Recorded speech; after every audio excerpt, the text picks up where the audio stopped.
All right. Well, welcome back, everybody. I'm not going to get caught unawares this time. Just get me once, or twice already. Anyway, last we joined our heroes as they delved into the Mithral Mines. They were sitting at the crossroads, one not fully explored. Damage dealt, items gained, knowledge learned. I have to ask the only question now is what are y'all going to do next? You know, as they said in the one movie, keep moving forward. Sure thing. You do have a moment to rest and add any armor if you wanted to. I believe there was a plan of a short rest. I think we were at least going to short rest, right? I was thinking that too. Yes. Yeah, like I drank a potion, so I should be pretty good, but resting is awesome. Yeah. And just a reminder for what you're all seeing as you look down this hallway. Ahead of you, the natural passage breaks into a tunnel of what looks to be dwarven construction. A stone bridge crosses overhead, and a narrow 5-foot wide ledge leads up to it. The bridge is apparently guarded by the statue of a large, two-headed dog. Only 2 heads, right? Only 2 heads. Okay. But this pathway seems to go upward slightly. Okay. Well, But yeah, short rest. Suppose we should stop for a moment, perhaps? I would appreciate that a whole lot. Well. Had quite a few hits back there. Yeah, me too. Not And not all of us are meant for the front lines, I suppose. Whew. Yeah. All right.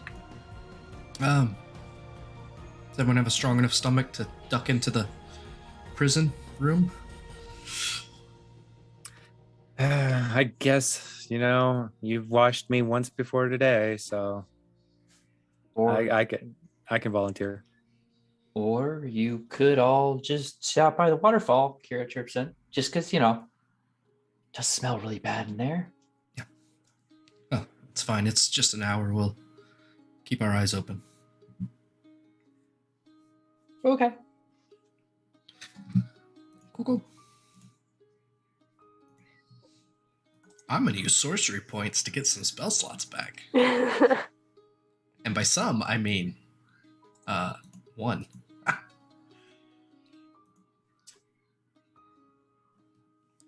That's my plan. Well, the hour passes without much instance. You guys went to have back to the prison room? Correct? You all went back to the prison room or out by the waterfall? Oh, if the waterfall's a safe place, I suppose the waterfall's fine. Yeah, I thought we wanted to go check it out. But yeah, I think It's fine. Oh. Wherever Heading safe. back out. Oh, sorry. Yeah, heading back out. It's definitely, a little bit more moist back here, but the stink is not present, which is really a larger benefit than you might have initially anticipated.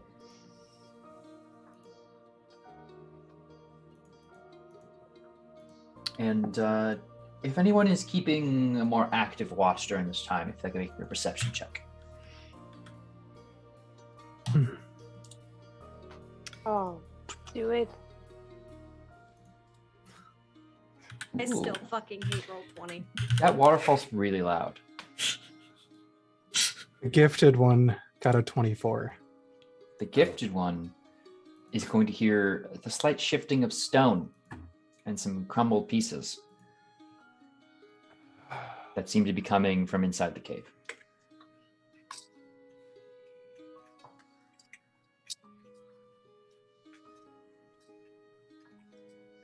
Well, shall we head back in, everyone? One more question. Did anyone need more healing from the short rest? Like, is everyone at full or? Yeah, I'm pretty close to full now.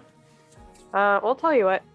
good. Because this is free to do in a short rest anyway, I'll play my lute and do a song of rest. So that's an extra d6 for everybody. Fantastic. So it's 5 for everybody. So take out the 5. Cool.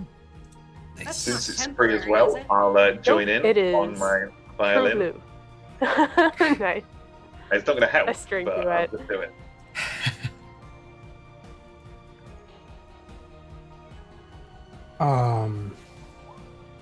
What? Got cursed. First curse of the Hooray! year. First curse of the Yay. year. Thank I don't have you. I don't have one of Nice. those little party poppers. So just imagine that I did one. Oh my. From Sidon. Mm. Great. Thanks. This will be an interesting one. Leads to is Calliope. Correct? Yeah. Calliope, you are playing and you're obviously moving along the strings and blocking with your expert precision typical of someone of your skill. And as this rest stops and you finish playing, you find you almost have some trouble letting go of the of your pick or even of the strings. I'm not sure how you were playing. Do you use a pick or use your fingers? Yeah, she would probably play with her fingers. Gotcha. And you kind of do this last strum and kind of hold it, and you find yourself unable to unclench your hand. There's just this immense amount of just tension in your muscles and wrist, and it's like a Charlie horse without the pain, just the tension, but all in your hand. And it just holds. So for the next bit here, you are going to be what is the official wording on this? Your hand is going to tense up and is stuck in a fist. All right. Don't know what the implications of that are yet, but we'll see. You're really bad at rock, paper, scissors. Either that or really predictable at rock, paper, scissors. Still possible to win. It could be a bluff. But it's not a bluff. You literally cannot unclench your fist. Anyway, the hour passes without much note aside from something that Eliana heard in the distance. We also got a boon. We also got a boon. Oh gosh. All right. Well, while I'm working on that, you all can position yourselves so you want to head back into the cave. I take the lead if no one else wants to. Oh, I definitely do not take the lead. It's just like we have to be prepared for anything. So I lift up my shield. It's like, let's go. There were some sounds within the cave. Just be on your guard. That's not good. Hope it's not any more riddles. Not good with those. You Oh. all have decently high enough passive perception to note that two-headed dog statue that was up on the bridge is no longer there. Great. Oh god. There's a small So- pile of rubble, but What exactly kind of sound did it make, Eliana? Shifting stone, so looking up and not seeing it there. So I'm going to guess that we're gonna have some God's forsaken statue to deal with. At least it only had 2 heads.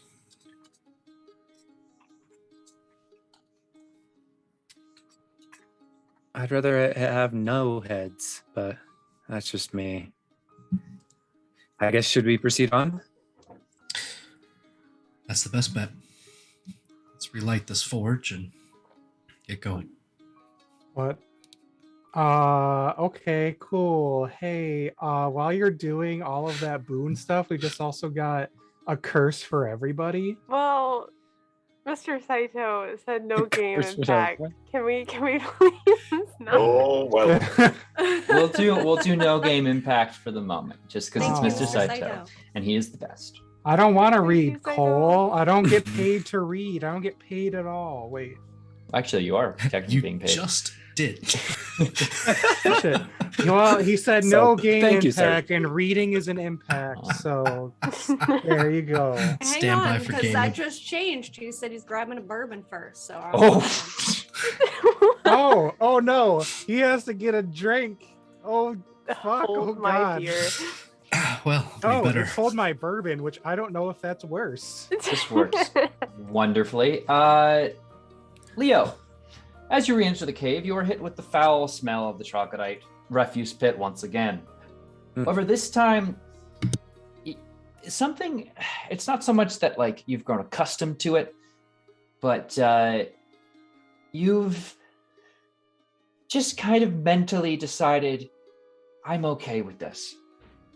You know, I'm not going to allow this minor inconvenience. You know, if you live in New York City long enough, you ignore the fact that it smells like, you know, human refuse in a lot of places. You can kind of just block that out. That's basically what's happening to you right now. And for the time being, any poison damage dealt to you will heal you instead.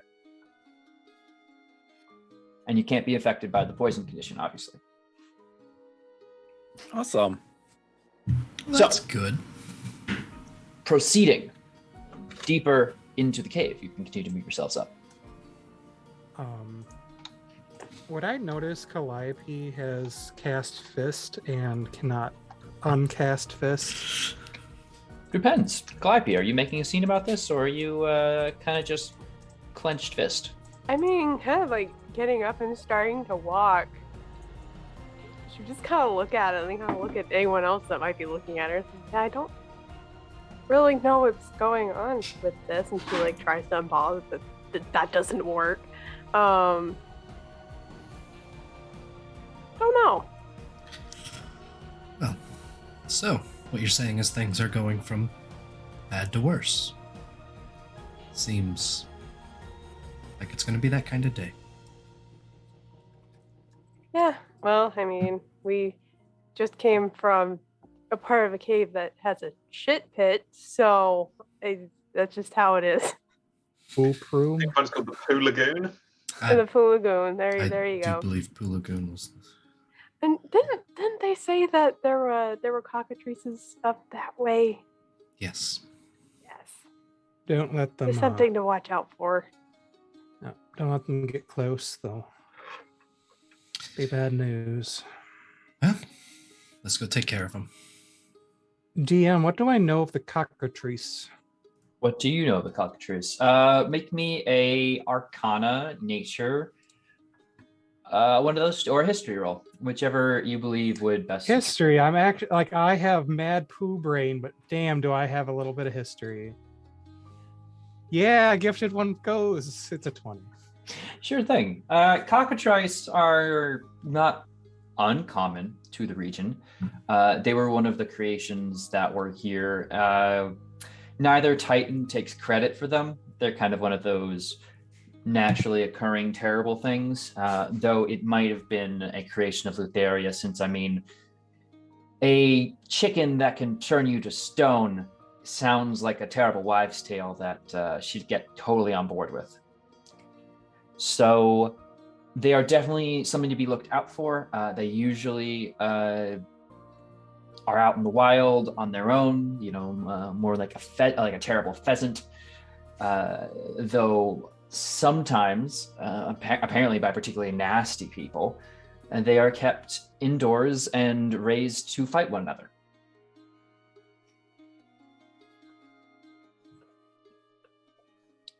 And I would know how they petrify people. You are familiar with old wives' tales and some early, you know, child stories about avoiding the peck. The peckening. Yes. Its peck gets you hard. Yes. Okay. Yeah, don't worry. See a Okay. doctor. If your petrification lasts for longer than 2 hours. I can't look at chat right now. It's about to go buck fucking wild, so I'm just gonna look at the other screen. Yeah, it is. And But fucking just Marvel, you tiny pecker. don't let them get close. It's the beaks you gotta look out for. Good to know. And I'm not quite experienced enough to stop or reverse the petrification, so please don't. Also noted. All right. Well, Okay. Heading forward. Stonework tunnel ends at the precipice of a huge natural rift in the earth. The rocky ceiling is only 20 feet above you, but the rift drops away into a fathomless black depth. Veins of silvery ore can be seen in the sides of the shaft. Ancient mining equipment lines the walls, but the wooden platforms and walkways are rotten and unusable. Chains are attached to the ceiling of the shaft and a pulley system that used to lift ore from the depths. Most of the chains are rusted and many have broken. The area around you has been scored by gouges in the stone as if some giant claw once reached out of the pit. You find yourselves standing before this massive rift in the earth. And there seems to be a passageway to your right. And beyond that, there is only down and back, but down. So there's like a singular, like massive claw mark?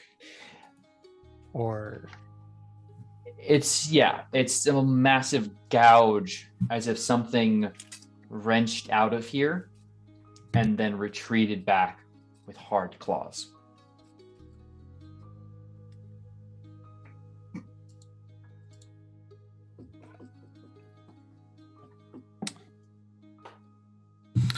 well, I don't know I'm if not I want sure to know. what this means, but we should probably keep our eyes open. Yeah. Even with our eyes closed, I think if we see anything this big, we'll be in trouble. So much phrasing today. Thank you, Leo. It looks like that's the only way forward. Unless we go down. I think I would rather go forward than down. You all can hear slight, heavy, panted breathing from the next room before you even turn the corner. Sounds like more than one. But What could you it be? Also get the smell of dead things, rotted meat. Distinct from the troglodyte part of the cave, but still not entirely pleasant to the senses. So for some of you, it's kind of been dulled out, you know.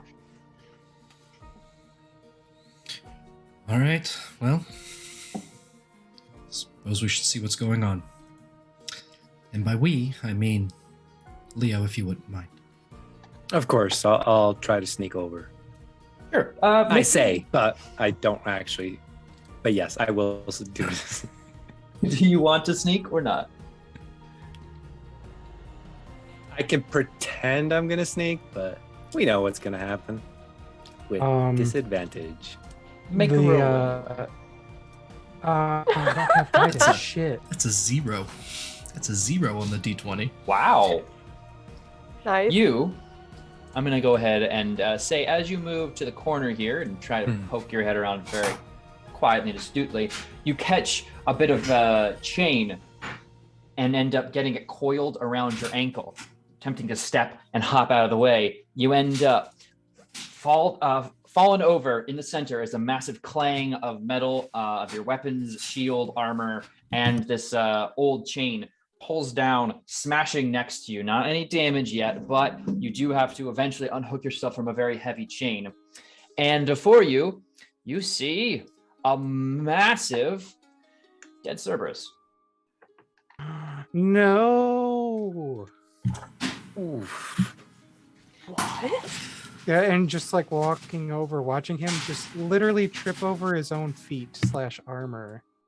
We Like, literally told you to keep your eyes open. Like, we could not have made that more clear. and just walking and seeing this mess. This massive hall is supported by a series of pillars, many of which have been broken. The corpse of our gargantuan three-headed dog is splayed out in the center of the room. Several two-headed hounds chew away at the flesh of the rotting corpse. Skeletal remains of dwarves are scattered everywhere. And immediately hearing the clatter, these 3 dogs turn their 6 heads to you, growl, and begin making their way forward in formation. To be clear, anyone can make me a nature check to identify them, but if something isn't done quickly, it's about to become combat. Try. Okay. Ha. Oh wait, that wasn't it. 18. 18. These are death dogs, spawn of Cerberuses, minor creatures, and they have a taste for humanoid flesh put in them by Lutheria, most historians believe. Their saliva is a massive spreader of disease that can cause the victim's flesh to slowly rot away. And it's generally been assumed that while most creatures are ambivalent, death dogs have nothing but hate in their heart. And this is what they look like. Oh, but why are they cute? They are not. They are It's like a absolutely One of them hyena. is cute. literally Scar. So. What do you? Oh gosh, you're beyond help. Hmm. Anyway, it's at this point where I find it's only fair that we get some initiative. Oy. Okay. Fine. A 3. Ooh, okay. Oh no, Tony. I'm gifted with knowledge, not speed. I love how Al rolls a nat Crits. 20 and only Yeah. gets 17 out. What the fuck? Yeah, when that 20's out now on initiative.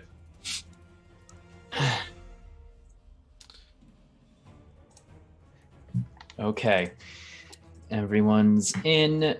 So, Calliope, understanding these dogs is an immediate threat to you and your party, you are the first to act. I got that 20. Yes. Yeah. Oh my And third. third. I love it so much. Yeah, I would absolutely vocalize the danger of these dogs to my group. First off, do not let these bite you. And yeah, if it doesn't really look like we can supply any other source of humanoid flesh, which I don't think we can, other than ourselves. I don't have any of that on my person. Yeah, I'm just gonna choose like a point that's a little further away and just hold out my hands, and one of them's a fist, and I'm gonna cast Shatter. I need some con saves. Okay, is that capable of hitting all of them? I think so. Hold on, let me look Measure at it out the for it's me like while I, 20. It's a The 10-foot diameter is like 20. radius. Okay, Yeah, 10-foot radius. so I have a 17, a 3, and a 16. All right, so 2 will That 3 is a natural 1. succeed. Oof. 2 will succeed and 1 will fail. So let me roll the damage on that. Great. 10. Okay, and it's Two of them save get per half. 5. Okay. The it's the kind of just general energy that you shoot out from your music, or I guess in this case, wave the hand because you got a fist. Pretty much. You just kind of knuckling the It's fine. It'll be fine. It's fine. You ever play Guitar Hero? I guess you're doing that now. The energy rips across, blasting some additional meat and blood and crushing some bone of the dead Cerberus, whose body is unable to resist the magical effects.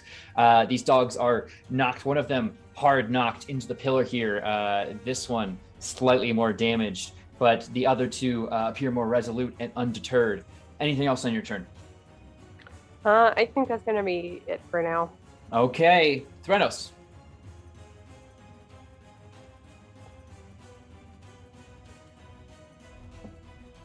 We I cannot can't hear you. you. You're muted. Well, on Sorry. our end, you are. Yes, I was muted. Thurnos will look at the 3 or 6 of these and look over at Ponos. Well, keep being careful, Ponos. And those ethereal wings will wrap around Ponos to give him Shield of Faith. So that is +2 to your armor. Amazing, thank you. That's my bonus action. And then for my action, I am going to cast Mind Sliver. So a single feather will appear above one of the 6 heads of this nearest one, we'll say. Nearest one being, yes, gotcha. The nearest one there. So I need an intelligence save, if you wouldn't mind. Okay. And a -3. A -3 was the total? -3. They rolled a 1. That's fantastic. 4 damage. Okay. And in addition to that, they subtract 1d4 from the next saving throw before the end of their next turn. Okay. You see one of the heads, knock into the other as in a fit of pain as this feather hits its mark. Anything on your turn? I'm going to move away from where I am because I do not want bitten. You don't want bitten or dragged or pushed into the giant ravine? Exactly. I will scoot back to there, and that's my turn. Works for me. Ponos. Looking at this situation, I think Arnis is going to start to put a plan together with his newfound intellect. Intelligence. These beasts are ravenous, clearly designed with the sole purpose of stripping flesh and from bone and to dismantle any semblance of what they deem to be food in front of them. And as such, the safest thing to do would be to give them a nice, juicy target. And so, Ponos is going to kind of make himself as big as he can with his big bear skin that he's wearing and stand kind of tall and wide, and he's going to take out one of his short swords and just draw it across his chest so that a trickle of blood begins to run out along the open cut, and he'll wipe at it and flick it across the room towards these beasts. And I want to hold an action so that if these things charge, I will take the dodge action to the side and move out the way, standing right on the edge of this large precipice. Yes, good. So you'll hold your turn for that point, which brings us, if there's nothing else, to the Death Dogs. And this one, seeing your taunt, will do just that and charge you. Nerd. All right, so taking the dodge action, these will be with disadvantage. A 6 and a 12 from its 2 heads lunge at you. 12 hits, bang on. Okay. Even with my +2? You have a +2 from me. So the 6 does not. Are you still adding all the thing from Threnos and then? Yep. Oh yeah. Oh. I've got all my things. The first head flies past you, and you whirl the cape back as the momentum seems fit to take this dog over the side. And in fact, most of its body does, but the second one pulls its head back in what is clearly an unnatural motion that could clearly catch anyone off guard, grabbing a hold of your right arm as you spin. And this dog continues to pull its momentum and whirling it over the side, but is going to grapple onto you. First off, I need you to make me a Constitution saving throw, as this thing's bite is pretty nasty. Nat 20 for an 18. Okay. You are properly immunized for the moment.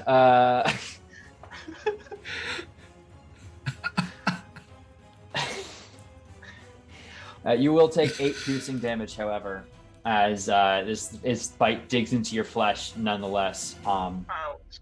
And you now have a massive amount of weight pulling you down into a seemingly bottomless pit. Very chill. So I'm going to need you to make an athletics or acrobatics. Oh, that's a real toughie.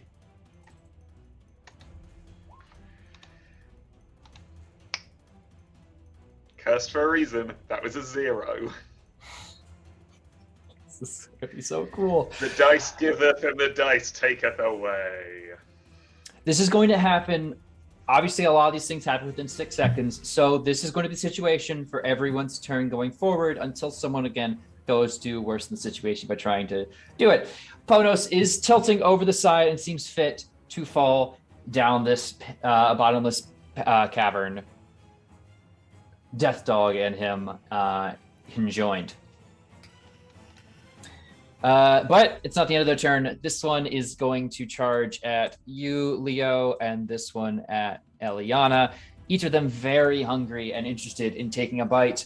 Leo, you are caught up in some chains, so I'm going to give them a little bit of a bonus to get you. That's still going to be a 9 and a 8.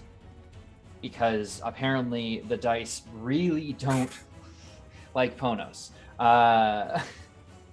As you're able to raise your shield and arms in time to protect yourself from the assault, though it is pushing down on top of your shield at the moment, keeping you pinned slightly. And then towards you, Eliana, is going to be a 10 and a dirty 20.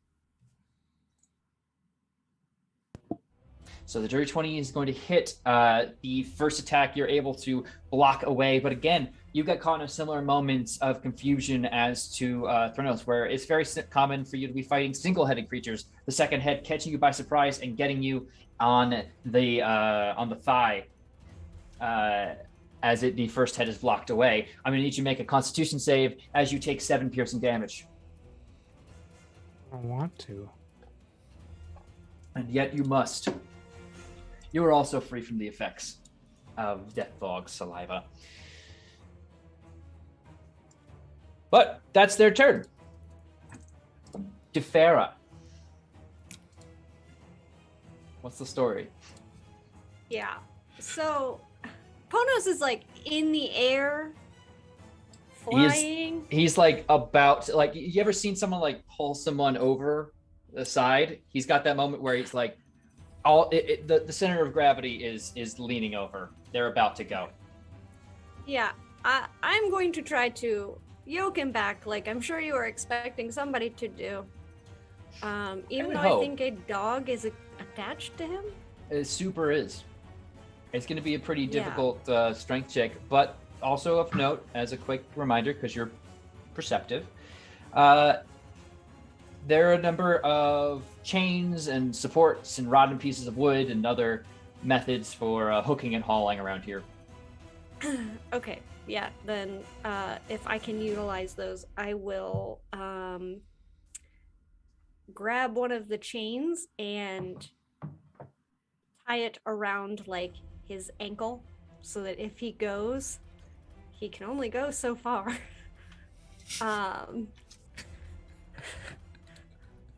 But still attempt, like Sure. why don't you make me I'm thinking like a sleight of hand or an acrobatics of some kind. I'm not doing this on fucking Roll20 anymore. Okay. Well, not for this, because Roll20's You did just get a +2. Okay, well, thank you. But no. I mean, thank you for the +2, but no still to the Roll20. Of course. Okay. You also have an advantage from Corn Dog earlier. Even better. Okay, we said sleight of hand. Sleight of hand or an acrobatics to quickly throw this onto his ankle. Okay, so I got a 12 plus 4 plus 2. Okay. In most circles of mathematics, I believe that would equal to an 18. Yeah. So, you quickly rush. Allegedly, I mean, from what we know. You whip this chain around his ankle. It's swirling around, kind of almost hurting Bones a little bit if you didn't really have those tough hooves. And circle it around into a quick sailor's knot as the momentum Ponos carries you over. We'll get back to what's happening to you in a moment, but is there anything else you'd like to do on your turn, Defera? Yeah, I will yell, "You son of a bitch," and hex him, the one that's attached to Ponos. Very good. Is there a save on it apart for that? No. Wait, no. It's concentration, so no. It says the target has here, you know what? I'll just do this. Works for me. Nope. No, that didn't work. Never mind. I'll do it this way.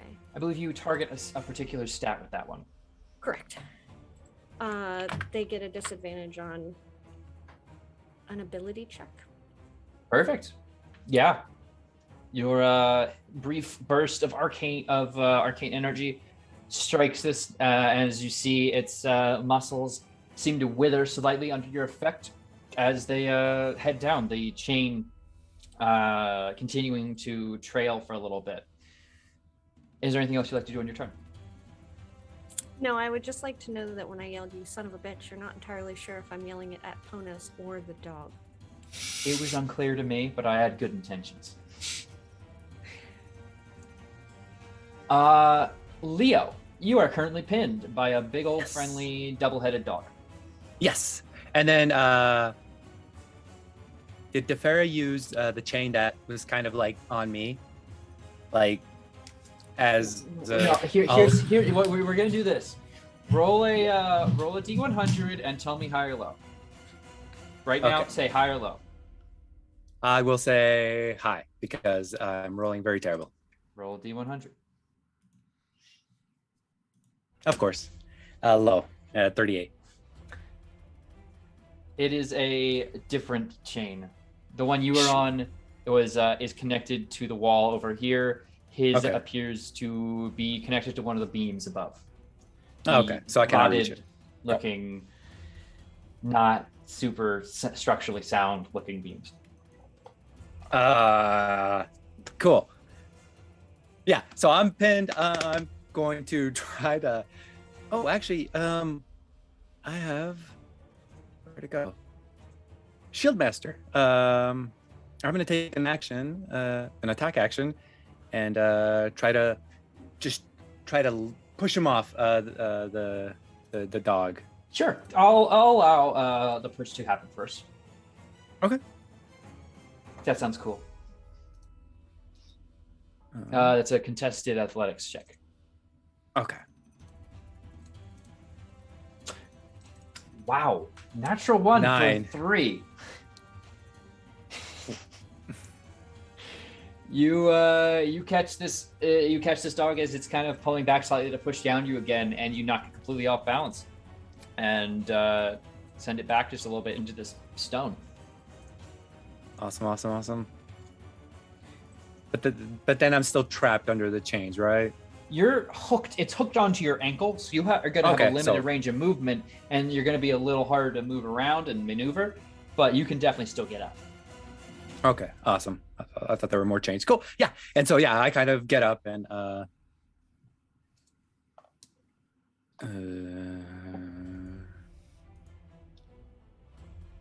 Defer did yell "son of a bitch" to someone, so I am aware what is going on.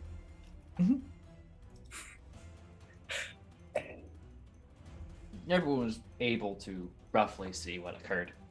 Okay, so I want to save Phonos. That's what I'm thinking, and so the chain is coming from the ceiling. Would you allow me to try to grab it? It's still spooling out from the ground, so totally possible. Okay. Yeah. So I'm gonna, with my one free arm, I am not gonna unsheath my weapon, and I'm gonna try to grab the chain so it doesn't go any further than it needs to. Sure thing. Make me a strength check.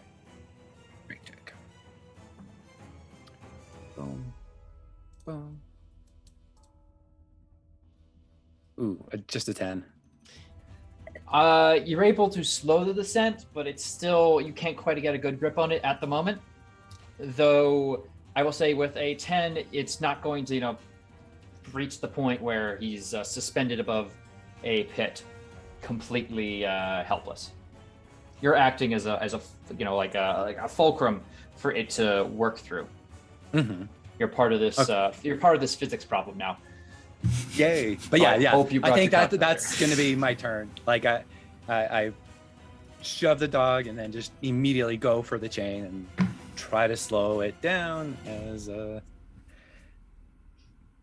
Sure. things look good. Yeah. Okay. Well, we'll things be positive. Things look a way. Eliana. All right. Just kind of seeing the whole Cirque du Soleil that's going on over there right now. She's currently a little busy with 2 dogs. A dog and a half. Dog. Oh, dog squared. Got it. So she's currently going to stab at her dog. A disadvantage, corn dog. Thanks. Love it. A 14. A 14 is a hit. Hooray! For 9 piercing. Wow. And are you aiming to kind of keep the dog away, or just trying to strike hard? So she's trying to hold the left head with her shield as she's trying to almost keep her knee below the neck of the second head to keep it from trying to bite her as she goes to stab at its rib cage. Gotcha. Just to get it to back off. You get a decent stab in. This thing appears to continue to have enough strength to keep aggressing onto at the moment, though, as it's quite intent at biting some more. Like a teething puppy, it's not going to give up so easy. But you do get a nice stab glancing into its rib cage. Is there anything else you can do in your turn, or would like to do? God, there's so much more I would like to do, but that is all I can do. Okay, and then we go to top of the round with Calliope. Okay. So at this point, the hound that currently is grappling onto opponents is over the edge, correct? Super over the edge, yes. Okay. She's just gonna look at it and cast vicious mockery and say, "Bad dog, no, drop it." Okay. I need a wisdom save. Wisdom save. A 9. All right, that fails. Let me roll damage. Or real fast. Don't fuck me, dice. 3 psychic damage and disadvantage on the next attack roll. Just to see if it happens, make me an intimidation check. Okay. Oh boy. I'm actually kind of good at that. 15. It looks like it was considering for a moment letting go and dropping it. But since I use my voice and I'm a siren, do I have advantage? I'm kidding. Maybe next time. Maybe next time. Anything else you would like to do in your turn? Yeah. Calliope is going to inspire Ponos.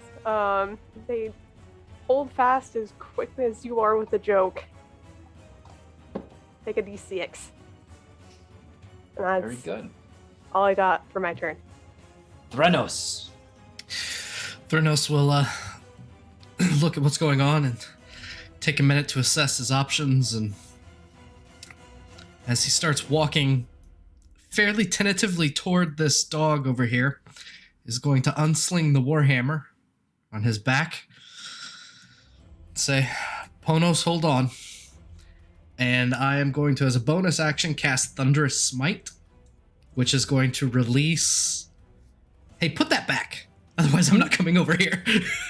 I know. Yeah, I'm just making sure you don't get attack of opportunity by rules. No, so I'm going where I can to not get that attack. That's why I'm not going here. Gotcha. And I'm going to really hope for the best as I swing my warhammer at this dog. In fact, I'm hoping so much for the best that I don't even remember where there's the button. All right. That is a 15 to hit. 15 will do it. Okay. Thunderous Smite means I need a strength save, and because it's not the end of my turn yet, it's a minus 1d4 from my previous spell on this thing's head. Gotcha. Well, that is going to drop the save down to a 2. 2 is fantastic, so it fails. So it is pushed 10 feet away from me. Okay. Which I would argue is toward those very spindly looking boards right there. Hey. Oh, this one. Theranos. Hey. You'll be fine, buddy. just duck! And that is 10 damage from Thunder Smite. Sorry, I'm a sorcerer. I don't use weapons. Where is the stinking damage from my... There's that. You can just click on the thingy. Oh, there you go. Oh, and so that is... What? What? 0? I'm two-handed. I don't have any Okay. one-handed. So it's 7 damage. That's a two-handed swing. 7 damage, 10 damage, 17 damage. It's he rolls a 1d8 minus 1 for damage with one-handed, so that's why. Okay, it's 7 damage and 10 feet. Eliana, why don't you make me... Oh, and 10 thunder damage. So 17 damage and 10 feet. Yeah. Oof. It's still alive, but Eliana, why don't you make me a dexterity or a dive of some sort? Dive out of the way check. I gotta do the 5Ds. As I come by with a warhammer. If you can dodge a death dog, you can dodge a warhammer. She is not a dexterous individual. She's very much strength based. Yeah, but I would allow you to apply if you have a shield master of some kind. I don't know. I got a 4.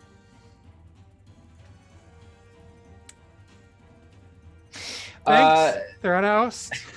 I'm just gonna do this as we're not gonna send you over it quite yet, but the initial effort of sends the death dog kind of on top of your shield as you've been kind of interlocked with it, and knocks you back, but does have the death guard basically on top of your shield, with its momentum continuing to pitch forward. You just really gotta dump it over. Well, that didn't go as I thought it would. Sorry, Eliana. Yeah, there's death dogs, and now you have the death glare. You have the snarl of agreement behind you as the other death dog heads seem quite intent on nipping you in the bud. Yeah, so. I will turn to that one and kind of brace myself for what is going to go terribly here in a moment. Speaking of cliffhangers, Panos, you have a dog attached to you. You're hanging over a cliff, actually over a quite seemingly bottomless ravine. It is holding on to you for dear life, but you feel invigorated by your teammates. What's your method for getting this dog to release your grip on your arm? Well, there's no way I can fight this thing. I've managed to pull one away from the rest of the group, so they should hopefully be able to deal with the other two. That was my plan all along. I take this thing on 1-on-1. It's me versus dog versus ravine. And I think I have the best chance of winning, because everyone else feeling very sleepy? I'm gonna cast sleep on the dog. Okay, roll me some d8s. How many d8s does that do? 5 First d8. level. That's not too bad. 5 d8s. That's a total of 20. 20 hit points. This dog, you see its 2 heads struggle to hold their eyes, and it doesn't fall asleep. But with that much, I will say, its jaw loosens, Enough that I can slip my arm out, and or at least you try can to make wriggle it. and you can make me an attempt to wriggle it as it's in a momentary lapse of almost a sleepiness. It's a very sleepy dog. Boom. 10. And can I use my bardic inspiration additional most super certainly song plus can. mega I- slick? If you don't, Like a I'd be very lullaby is disappointed. helping. D6, D6. Let's go. 6. You quickly, in Super this momentary lullaby lapse, pull your arm out, unscathed slightly, except for the bite mark deep into your forearm. And this dog has a moment where it holds in the air and just disappears into the darkness beneath you. This the sign saying "uh-oh" and everything.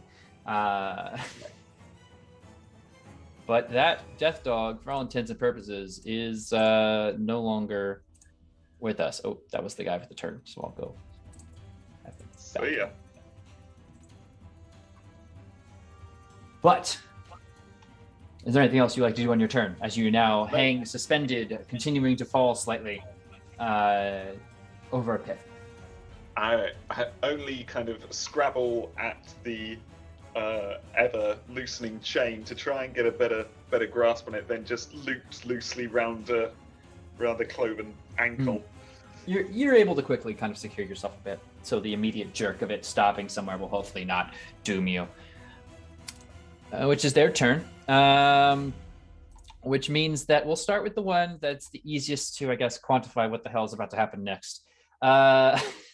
Frenos, you're gonna get some bites to the rear, except those are 2 natural ones. As this thing rights itself and lurches at you, and just completely misses you and hits itself into the wall here. I'm gonna remove health from it for that. To anyone watching, Thrynos is putting up a fantastic display of dodging, none of which would work if the dog had any competence whatsoever in its attacks. It's in that moment where I got blasted against the rocks and like hazily saw another person near it and lurched at it again and hit into another wall. It's not having a great day. Okay, the other one is on top of you, Eliana, and it's pitching over the side, and it's going to attempt to also find somewhere to hold on to. What is going on? Nice today. No, because it's not even a natural 1 right now. It's literally a natural 20.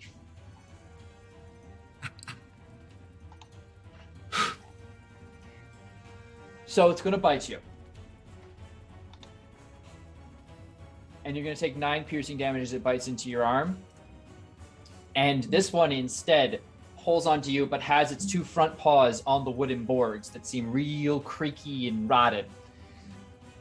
It's having difficulty finding purchase, but your spear arm is solidly locked into this thing's grip. If you can make me an athletics check to see how solidly. It got a 19. So you got your spear arm basically in this thing's one of its jaws. The other one to bite you is a 19. So you are also going to take 6 more piercing.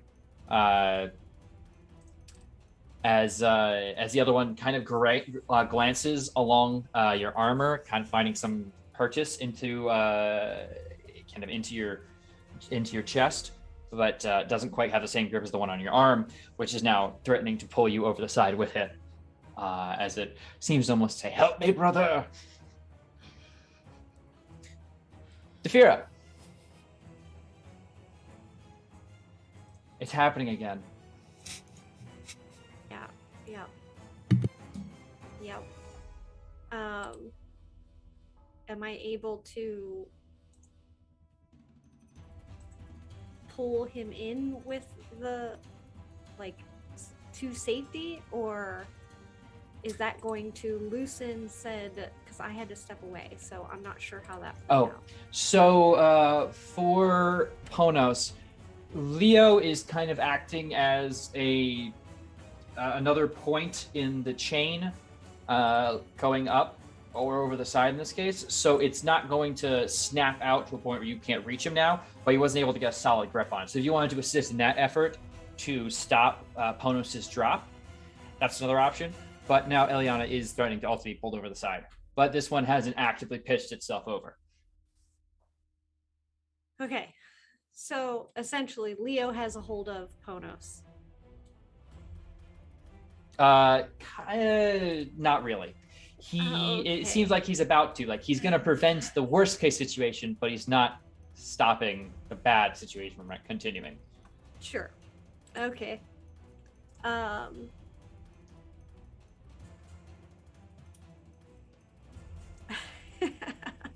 Yeah, she's just gonna try to give a tug, to get Ponos up. Fully. Sure. At least. Make me a strength check. Again, I'm not doing this bullshit with roll 20s. All good. I fully trust you to, Not sponsored. Not sponsored. Sorry, roll 20. Oh, don't You're be. great, Roll but- 20 is full of hate. Ooh. It's a 16 with a +2. Even though I 16. know he's falling off a cliff, so I don't know. You and Leo combined are able to just halt progress. Ponos, you jerk finally to a stop. The chain now solidly in your grasp, and you can begin hauling up a bit of it there, but he's still got about 2 rounds worth of pulling to bring him up fully. Is there anything else you'd like to do on your turn, though?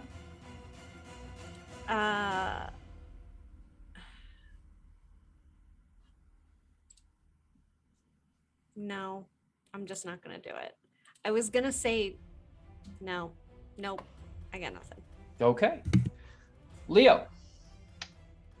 I panic as a bunch of people going over, but I will not leave my post here, and I'm going to try to do a strength check to hopefully get a better grip on this stupid chain. Sure thing.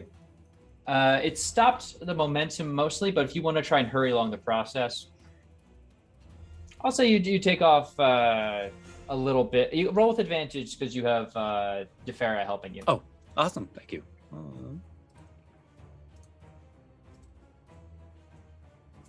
14. I expect to make a little bit better, but that's enough. I'll say the two of you can cut off one of the rounds of hauling if you're dedicating your whole action to just pulling him up. Yeah. Okay. Eliana, you have a death dog gripped onto your arm as it struggles to, as the beams below you struggle to hold the combined weight of you and a death dog. Okay. Well, since it unfortunately has my spear arm, it's going to get a shield bash to the mouth. Sure thing. So Well, you can do this athletics rolls wise, or you can make, I was just gonna punch it. Yeah, that's gonna work. So it's gonna take 5 bludgeoning. Get out, go away. It's gone. Yeah. How do you finish this guy off? So much like I had said earlier, they're so much obviously like sharks. So you just gotta bop it in the nose and it should let go. She feels little to no remorse. wishing she probably would have just ended it before it has to fall. But you know, you do what you got to do. Mm-hmm. To You give it survive. solid bop as it releases and falls back in dramatic slow motion to an African choral of betrayal. And clearly, I say, Lion King reference. Somewhere in the distance, a young death dog both scream. And then have to pull my bleeding arm up as I'm gonna come over here to support Calliope. And I swear to God, Threnos, if you push me into this fucking hole, Go around. Other go side. around where? Other side of the dog. You could try and go for a flank. Give me a clear. It didn't matter if I gave you one or not because you did it anyway. I almost died. I'm telling you to move now. God damn it! I don't want to leave fucking Calliope solo. Perfect, right there. Swear to Cowboy Christ. Well, I don't know. But I'm going to steal that 1d4 from Cole earlier because I have like no hoops right now. Okay. 2. Dude, no, like you could count the number of hoops I had on one hand, and it was not great. Okay. Is there anything else you could do or would like to do on your turn? No. But can do. Okay. Calliope, there's a death dog that is stunned, seemingly stunned and confused in front of you. Not actually, really, but that just explains a lot about it. Yeah, cool. I'm gonna try to hit it with my longsword. Yeah, we'll two-hand this and just see what happens. My actions on my inventory. Did it? An 11 probably doesn't hit. An 11 will not hit, no. But Unfortunate. you are kind of flanking, actually. So it's going to hit for reasons we have not yet determined about flanking rules, but it will hit. Okay. Because you only need to get one more. Okay. So I said two-handed, so that is 11 slashing damage. Okay, a mighty thwack. Are you more stabbing it in or trying to slash it down? More stabbing because like I'm honestly like holding like one side of this with like my wrist because I have a fist right now. So it's more, yeah, it's not great. So yeah, I'm doing more of a stab. Okay, so Threnos, I see you have swung your mighty warhammer. It wasn't gonna matter. I was just checking. How would you like to finish this front off? Me? Yeah. Well, I'd be. It had some health left after. Well, so I rolled. If it had health left after that sword stab, I have advantage, so I could roll again to see if I actually hit it. Oh no, you did hit it With a 10? with again undetermined rules. It has actually a very low AC. Okay. Which can be explored later. But Well, I definitely punted it with another thunderous smite. So you tell me how it happens. Threnos holds onto his hammer again and has just a little bit more confidence in this weapon that seems so useless in the hands of a sorcerer, but keeps doing stuff. So I'm going to cast Thunderous Smite into it again. An awkward, like, spinning all the way around, connect with the right underneath the tail of this death dog as it actually leaves the ground a little bit on its way into the gaping chasm. Mm-hmm. There it goes. There we go. And you, all of you, can hear nothing more in the moment than the continued brief yelps and scattering of rocks, and occasionally smacks of stonework and what you assume is wooden boards being hit by sudden and unknown weight. But beyond that, Ponos slowly hefted back up to level, and you can get a grip at the side. And as soon as he makes his way back up, fly, you fools!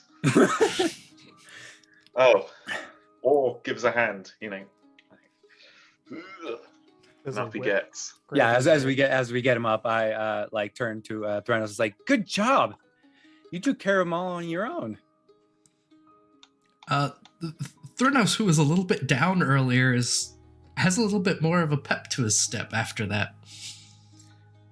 That went really well. That was close. Right. And Is everyone okay? Relatively speaking? Up. Yeah. Are there more? I think that's it. I think we're good. Everyone good? Yeah.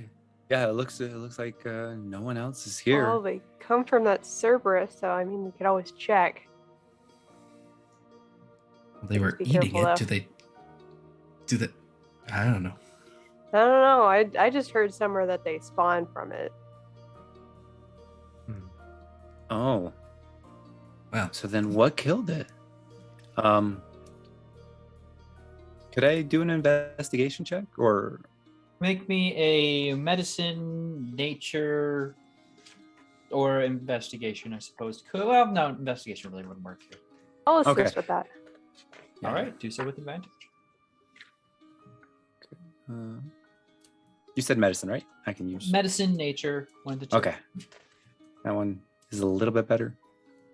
Oh, 17. 17.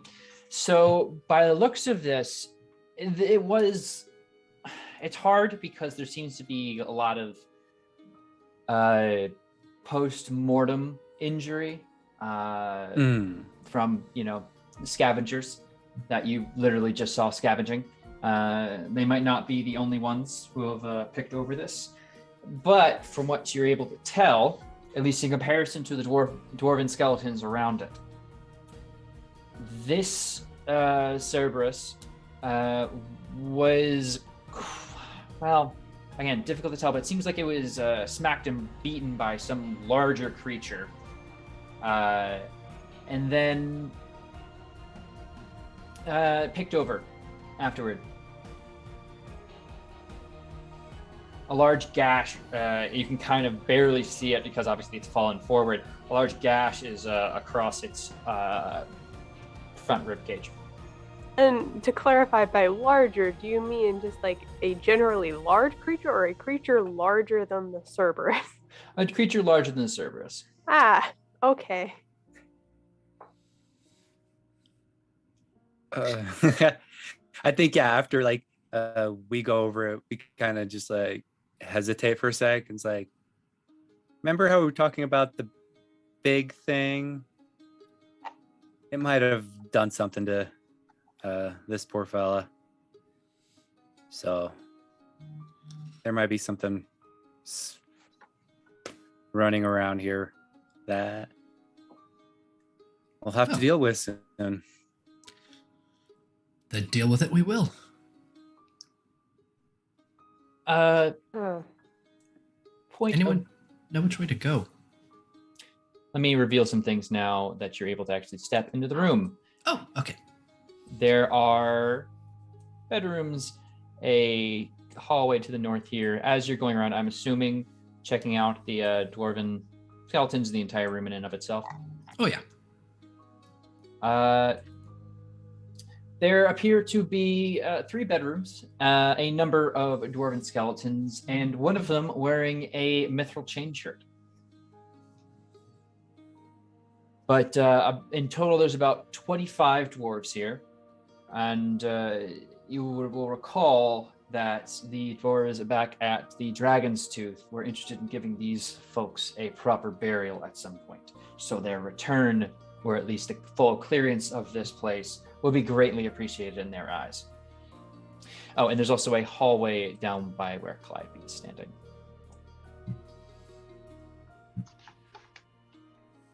and a door that seems heavily mechanical at the eastern end of the room. Thurnos will head up to that and kind of give it a good look over. Tap it with the warhammer. It seems like the doors of this aren't quite as solid as the stone around would lead you to believe. And you're able to quite simply kind of pull apart two wooden doors to find a room that seems to be a 10-foot metal cube crafted from bronze with leering dragon heads engraved into the walls.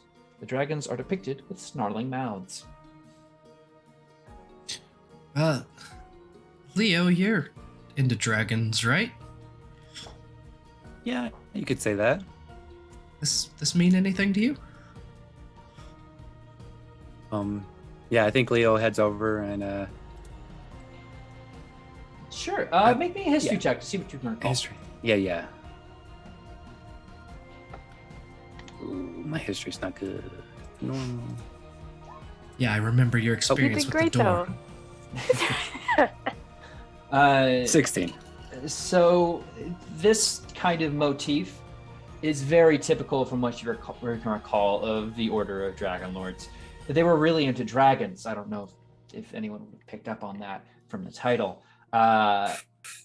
But it does match up with the history that you were told of this place, that it was originally where the ancient Dragonlords crafted very fine weapons, like very early Dragonlords. Again, this place was lost to for some time, and it's clearly only now just being recovered. But yeah, this room seems of a fine enough make and seems operational. Operational. I mean, you can kind of test some weight, and it seems to hold you just fine. Oh, okay. And, the chains clatter above, and you can see some semi-arcane markings and next to a simple pulley crank system, rather. But there's also 3 bedrooms around here and the hallway to your south. And these pillars around, is there anything like on them or like anything cool about them? They appear largely simplistic in design. They do showcase occasional emblems of dwarves holding aloft the typical thing, pickaxes, then transitioning to hammers, and transitioning to war axes, kind of just showcasing their craft. Nothing particularly, entirely decorative about this. Best guess by the layout of this room, this was kind of the common area for folk to gather, that if they could access the mine shaft from. And Looks like mining, making, and maiming, the 3 pillars of dwarven life. what's everyone else doing?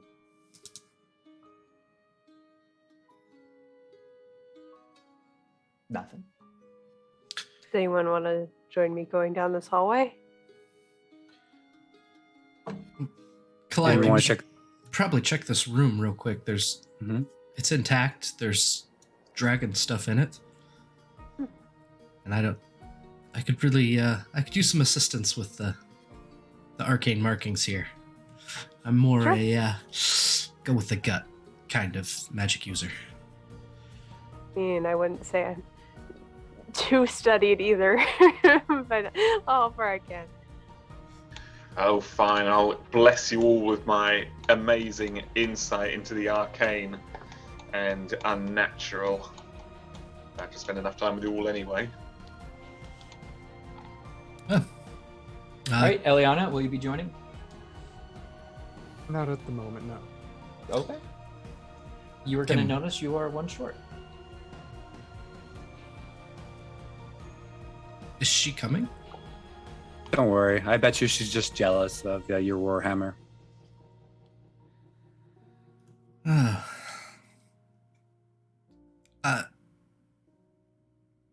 All right, well, tell me what you find, and I will walk over to Eliana.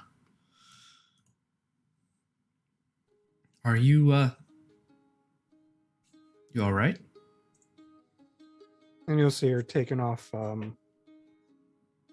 part of her wrappings, and just nope, that's not gonna be great. What's not great? And shows you the giant wound on her arm and thigh. So, gotta deal with that. It might scar a little bit, but I imagine you've been scarred before, huh? No. Really? And she'll take out one of her healing potions and just salve it up. This potion bottle, you'll notice, it's one of the ones you received at the Temple of the Oracle. Nothing particularly strange about it, but you do notice around the lip of it is tied a small ribbon pushed through a golden coin. And it clatters as you uncork and begin applying it, either Resident Evil style or chug chug. Weird. Hey, I'm not here to tell you how to eat your black pudding or black soup. Oh, gross and bad.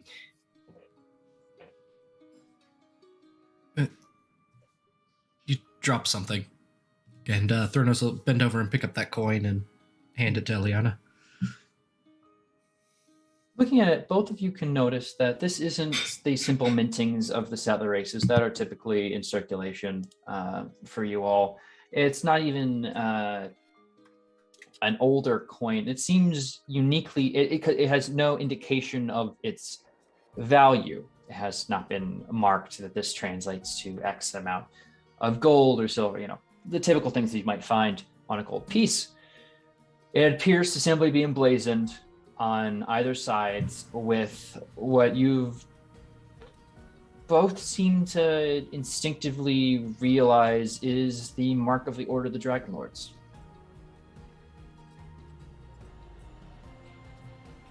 Weird. It's not mine.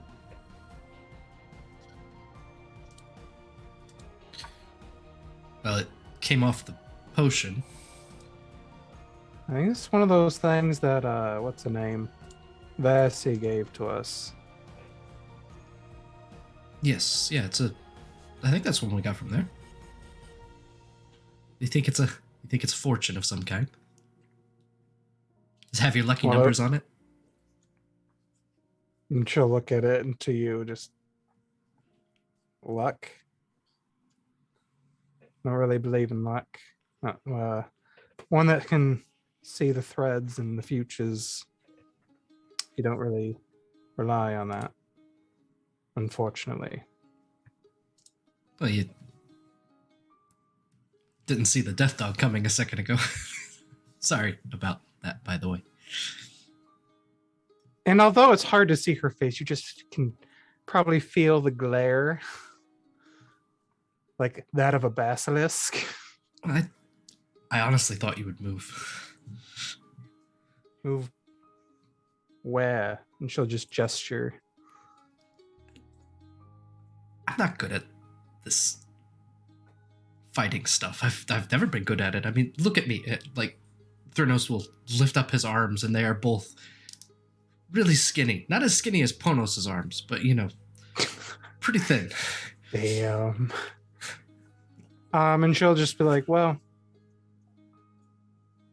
just be more careful. I'd rather not fall to my death right now. Yeah. Not all of us can fly, Oh, sometimes. Now, at least. But and she'll just kind of poke the your right bicep and be like, just give it time.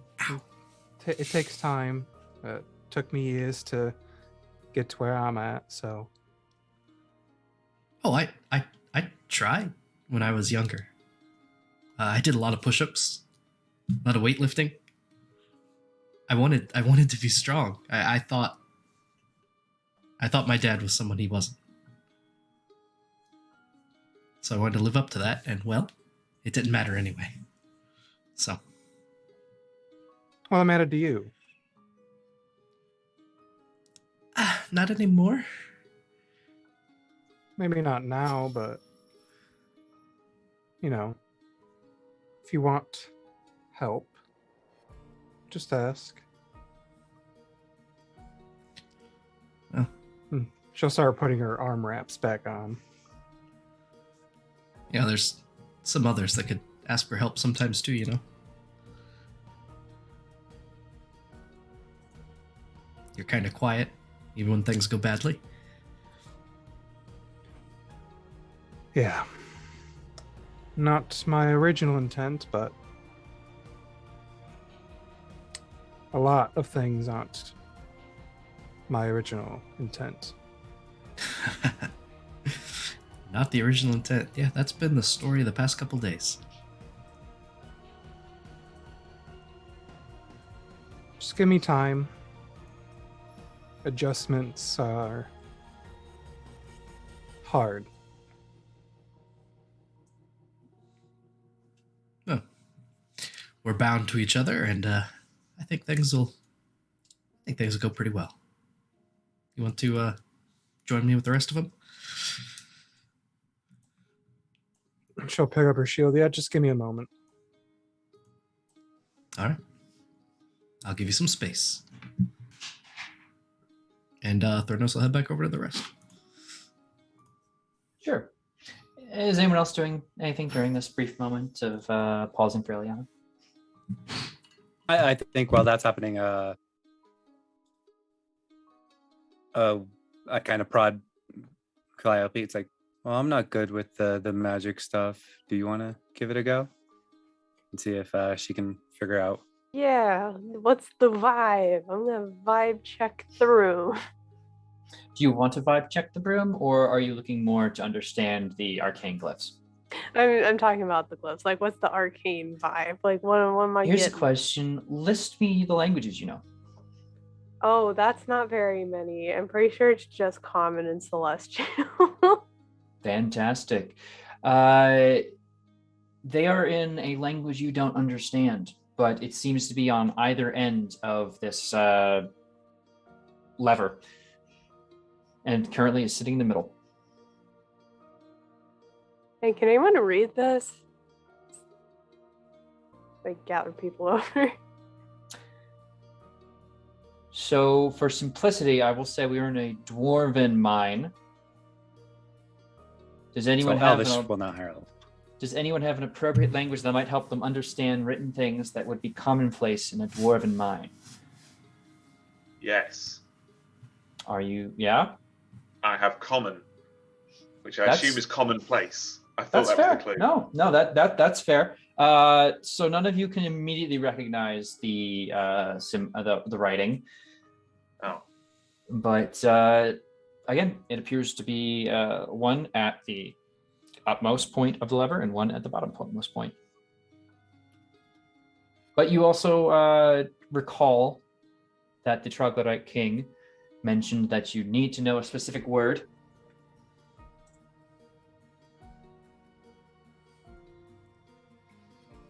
When Thurnos makes his way over, he'll go, could that be the elevator down that Stinky Boy was talking about? I think we had to say dragon on the way down. We should call him Stinky Boy when he stood next to us. Yeah, the secret word today was dragon.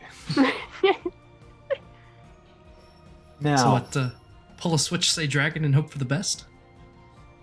Or do we want to check the hallways?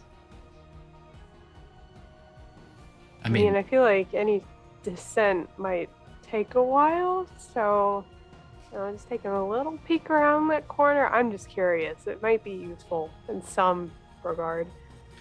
Well, counterpoint, we've not run into any cockatrices yet. And That's if we also don't true. keep looking, we might not. That's also very true. Or it could be waiting when we come back. Well, Here's- if there is a demon chicken waiting for us at the top of an elevator, then I think the fates just have that in store for us.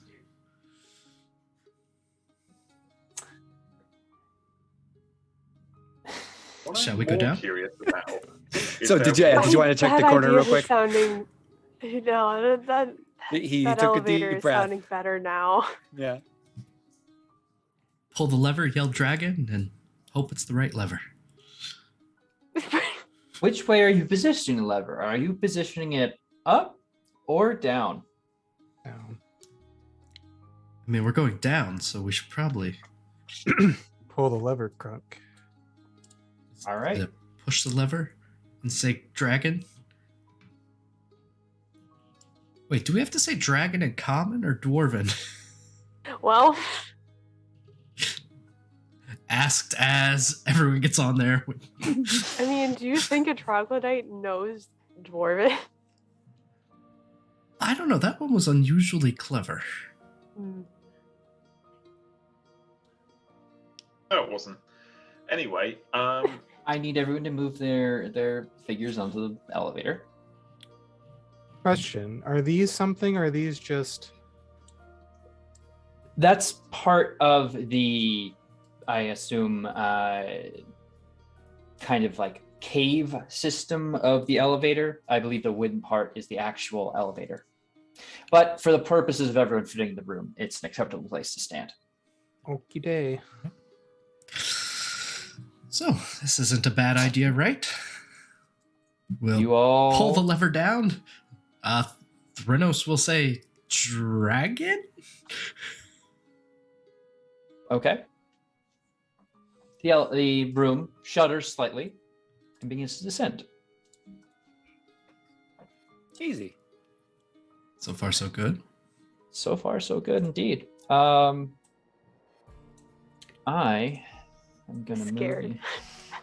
Did anyone see anything glow when I said that? Was Oh. there any reaction at all? Ding, password accepted, anything? Besides the elevator moving, no. Oh. Must have done something right. Do you think he was just messing with us? Another few seconds pass. Trying to see you do anything. Looking around nervously. Okay. Ponos, are you doing anything?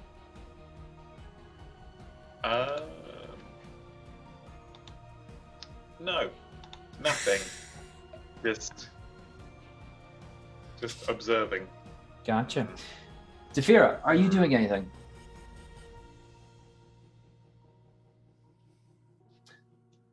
Okay. I was gonna say, like, maybe attempt to figure out when to, like, say stop, or are we just gonna crash to the bottom? But also, she doesn't speak, Dwarven or Giant or literally anything that could be helpful. So,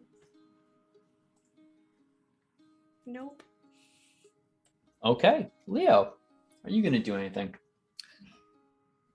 No, I think he's excited about going to go see more Dragonlord stuff.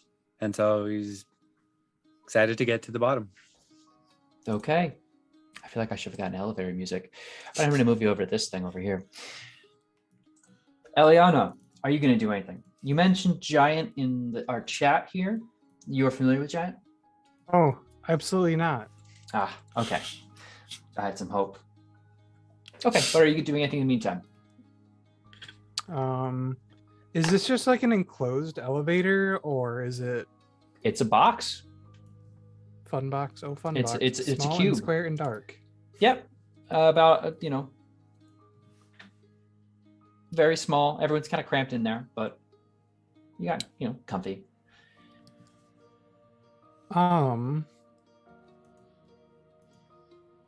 I'll just be on guard.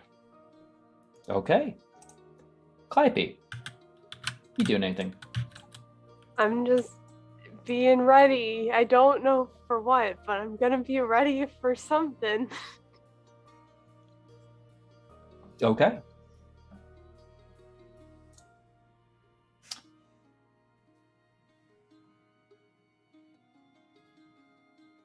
You all continue to descend. And Ponos and Leo are the first ones to feel it. Oil is slowly and then increasingly dripping out of the mouths of the dragons on the sides of this room. Rich, dark oil.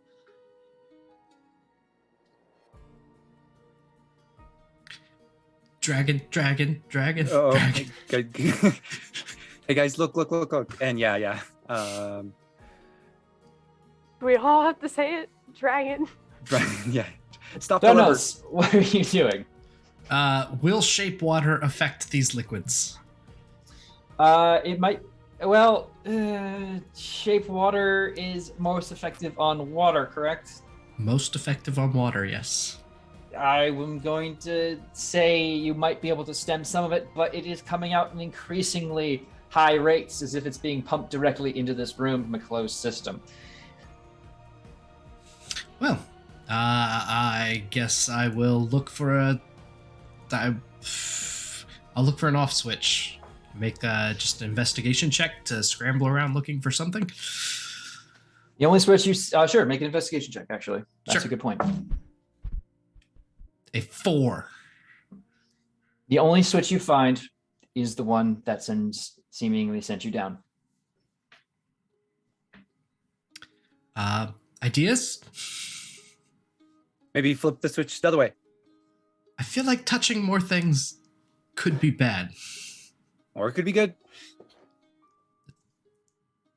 Yes. Logic. Got me there.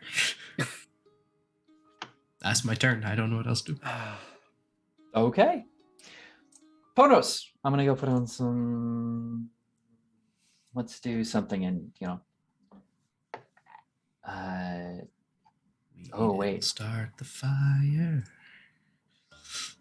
No one start the fire. No, wait, this one. Ponos, what's up with you? What's the plan? So the oil is just spilling out onto the floor of the lift.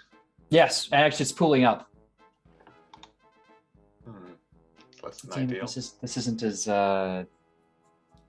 what's it called? Oh heck, what's the name of the piratey guy? Solves puzzles. Got Murphy. Oh, Guybrush Threepwood. Yeah, it's not as much Guybrush as I want it to be. I'll find something scary instead. What's going on with you? Me? No, not you, Ponos. Oh. I'll get to you later. Okay.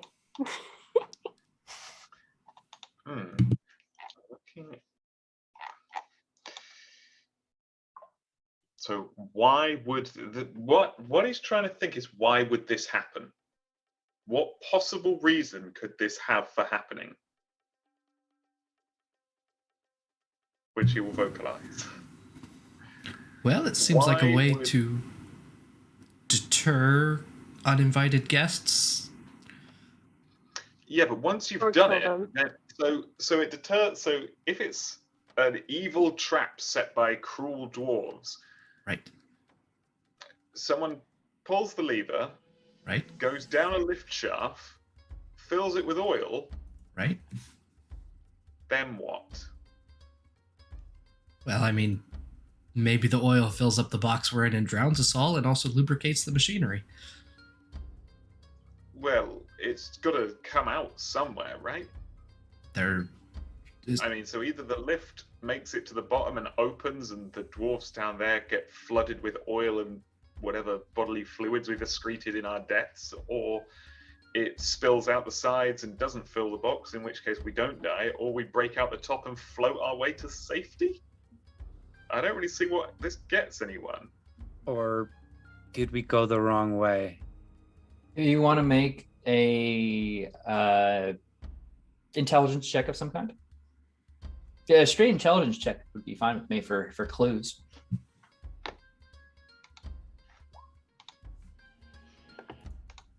A number of things could spring to mind. This could simply be a way to flush you out. Lubricate you so guards could quickly, dispose of you, make it hard to hold on to any precious materials you might be trying to drag out of the elevator. Light you on fire. It is a very flammable substance.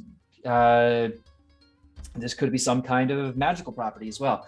There are a lot of possibilities jump up. The two dragon mouths that this oil is like pouring out of, do they look like they have any sort of ways to connect something to them? You mean like a stopper or like where they're getting the oil? Yeah, so if there was a way to connect the two together. Then you'd have a pipe which was rapidly increasing in pressure above your head. But in theory, you could get a sufficiently long enough pipe to stuff each dragon mouth in.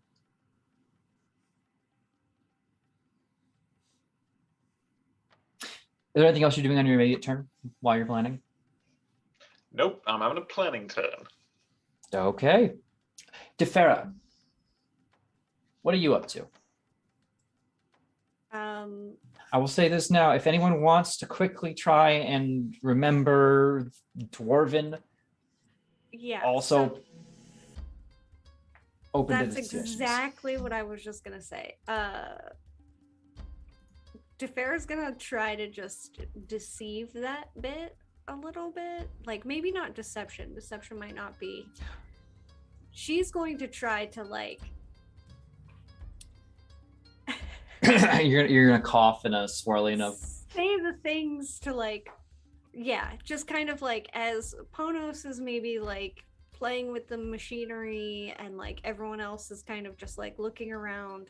She's gonna wiggle her way over to it and like maybe intimidation. I don't know. You can tell me what It's you going want. if you want to like fake saying the right word. Correct. You could try, like a deception. Correct. That's what I want to do. Only I want it to come from me and all my snakes. Yes. Everyone knows Dwarvish is similar to a collection of snakes and a woman. Correct. Yeah. Lots of different sounds. No idea what they're doing. All right. So we said what? Deception. Deception? Oh, I have a +5 on that. That's a 25 with my +4. It was a natural 20 plus a +5. You got a natural. You. So. You clear your throat a bit, and all of a sudden the oil stops, and you all hear as drains seem to open up, and the room slowly stops filling with oil. Was that Dwarven? Yeah, he did it. We just made it up. But yeah. Let's not say anything else though, just in case we get ourselves in trouble. She'll whisper all that. You continue. I'm sorry, making your way can you speak up? As Eliana's just about to like chuck her adamant tipped spear into the floor to like make holes for the oil to drain. Just don't make any sparks. And the sparks. It wouldn't spark on the wood. I thought it was made of metal. It is a cube made of bronze. Does adamantine and bronze cause sparking? Let's No. not find out. Hold But- on, let me get my flint and let's try it on the steel real quick. There is a temporary moment as you are descending this next short bit, as Defera has seemingly disabled this mechanism through proper dwarven eloquence, where the room gets briefly hot and you see the dragon's heads lightly brief up and kind of recede pretty quickly. Yeah, it was going to be nasty. It makes sense that just mumbling an almost word would work. I mean, They are dwarves, usually they drunk, do. right? Drink a lot, so it would have to be understandable even if you're a bit into the cups. Makes sense. Yeah, I can believe it. I mean, I did watch Victor, and he mumbled a bit. A very thick accent. Yeah. So it's understandable. Well, hopefully it doesn't do that on the way back up. I hope that no dwarf hears the way we've just described their entire race of people. The stereotypes exist for a reason, though. Might be wise to leave that out of your records. However, after about 18 seconds more of your descent, the mechanisms that you hear whirring above you slowly stop, and you seem to come to a fine little end to your journey in a small box.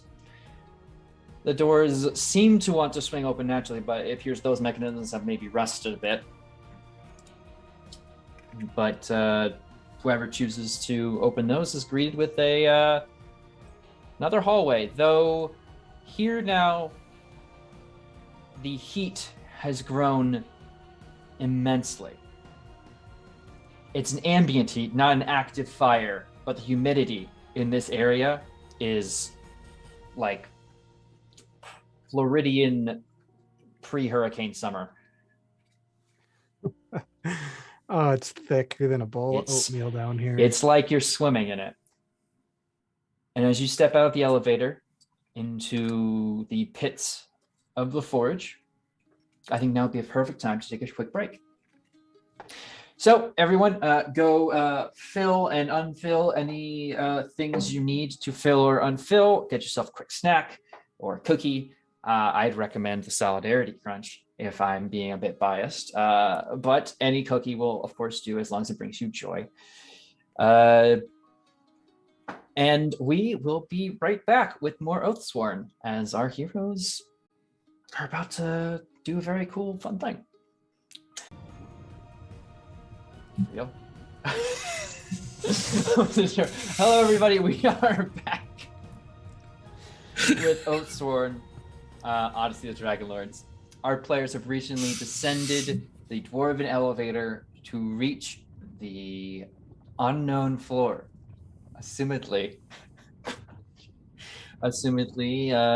closer to their destination than they started. So, you've recently entered a dimly lit corridor. Light seems to stream down this hallway, illuminating some passageways here. But for the most part, it appears a very plain but relatively untouched, if not a bit dusty, hallway. Well, I have a feeling that all could have gone very poorly moments ago. Yep. I concur. But this heat, I'm betting more is yet to come. And I think Leo presses forward. Sure. To your... Oh, go for it. So Mr. Saito Yep. just put a whole bunch of stuff. An item, a boon, a healing for everyone. An item and 2 curses for me. Wow. Fantastic. Thank you. So, I am I'll always point- supportive of cursing the DM. Oh, hold up. So if I'm reading it right, it's an item, a boon, and a heal for each player, and then an item and 2 curses for Turk. mm-hmm. So, I'll point this out first. Leo, to your right appears to be an armory of sorts. The room, from what you can immediately tell, is lined with iron racks for holding weapons and armor. Almost all the racks have been tipped over. The only weapons and armor that remain are broken and corroded. Bones and refuse lay in piles in the corners of the room. Do you want to check it out, maybe? Yeah, I'll do a quick investigation. Sure. I feel like we should look closer in this room for some reason. Maybe they overlooked something. With, Oh my gosh. with another nat 1. No, this works perfectly. You're looking everything over and kind of just, well, this isn't a refuse pit. You have no idea how to navigate this. And you're about to turn around and you again catch your foot on a bit of broken, rack. And you pull it over and you turn and look, and seemingly stuck into the stone itself is a finely crafted Xephos.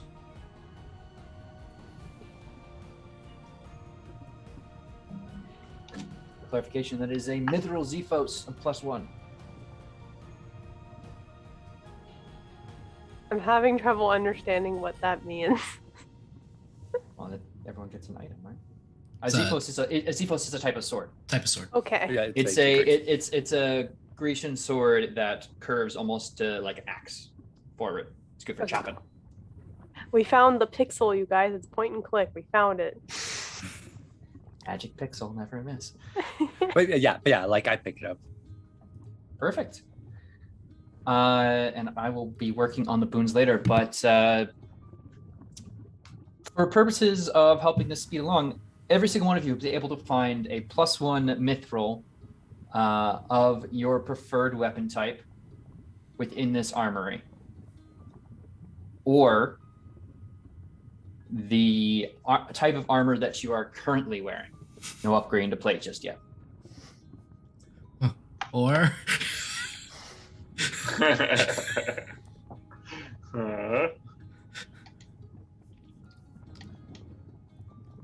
the sorcerer looks at the magic warhammer that his not dad gave him. Looks down at the white cloth simple toga he's wearing. Okay, if you need to upgrade slightly to something you are proficient in, or with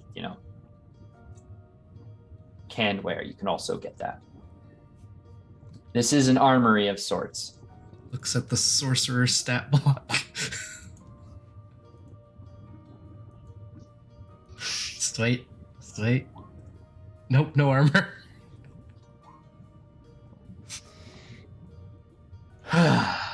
Okay. Let me do a quick check through as everyone else. Let me know what you have found, if you're finding anything.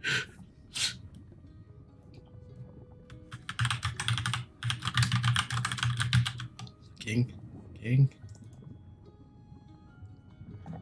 Maybe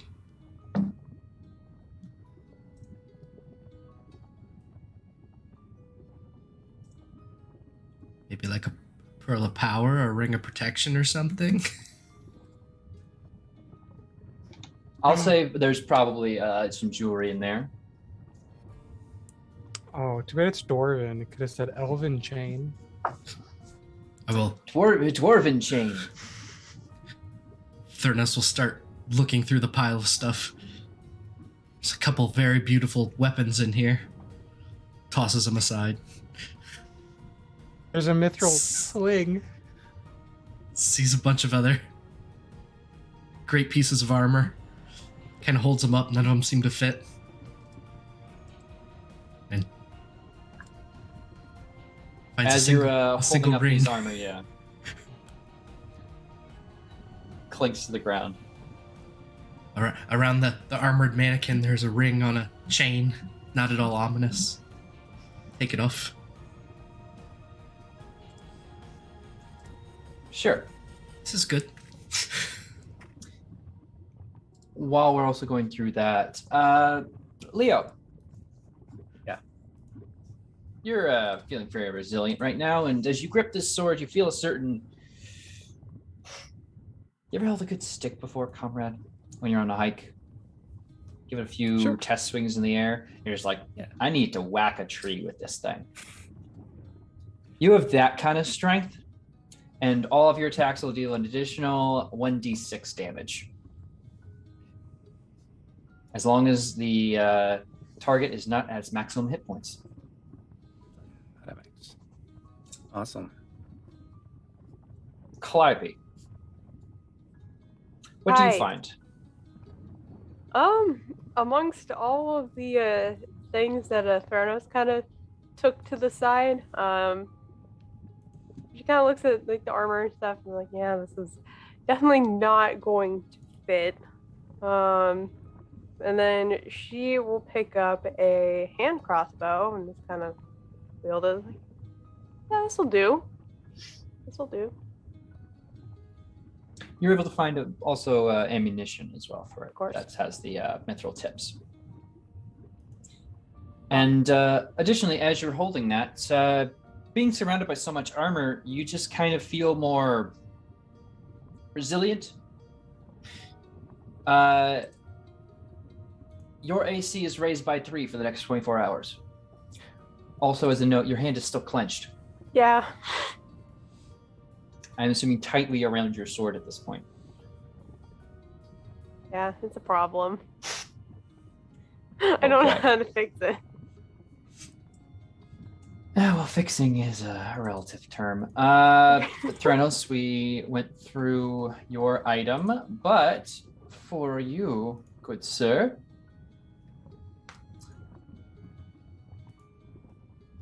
as you put the ring on, you feel a sudden jolt of energy, as if you're seeing the world with fresh new eyes. Roll me a d4, please. That's a thing I can do. 3.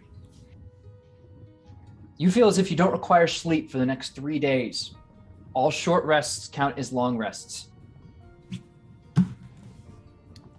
You are more awake than they have been in ages, if you've been alive that long. I feel ready. 3, okay. Which brings us, of course, to Eliana. What do you find? Take a wild fucking.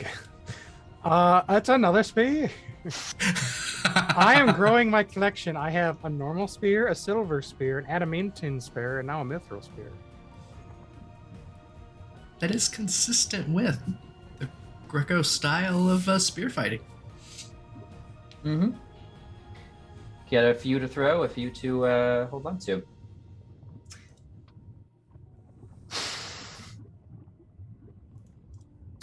The spear, you again in this area seems to be, a strange vibe to it. That it seems suffused with magic left over, perhaps some effects of mithril in the air. And seemingly a strange, as you kind of pick up this spear and are giving it a few twirls around the side, you hear something on your shoulder and turn, and only visible to you is a spectral dove. And you have a +8 on persuasion skill checks. Unless you attack a creature. Well, let me tell you how that's going to go away real quick. Onos, what do you find? That is a very interesting question. Searching through swords and axes and maces, there's not much there. And big bits of plate armor and hefty, noisy bits of chainmail. They're all kind of thrown to the side. And in and amongst everything, he'll pick up all the busted things, the points off maces that have split off, and arrowheads that are kind of scattered, and begin to sweep them into a pouch. It'll make a rather handy set of caltrops or something like that he can find useful later. Look forward to this madness. Additionally, as you are amongst the armories and armor of this room, you're hit with a flash from the past. you find yourself again standing amongst people you trust, people you will fight and die for. And it strikes you hard that you might be in this situation again. For the next 24 hours, you advantage on history checks and a +1 to all your base attributes. Ooh, that's big. As your past is incredibly present to you. Last but certainly not least, Tefera. What did you find? A large stick. But like fancy. You find what is likely the shaft for a larger warhammer or war axe that seems to have lost its blade and or a wacky part. But it does sing cleanly in the air as you give it a twirl around. A fine weapon. As you do, you get a weird metallic taste in your mouth. And you reach in. I'm going to need you to roll me a d6. Or actually, roll me 2 d6s. You pull out 5 gold pieces. This is going to, you can pull a d6 +2 amount of gold pieces out of your mouth once a day for 6 days.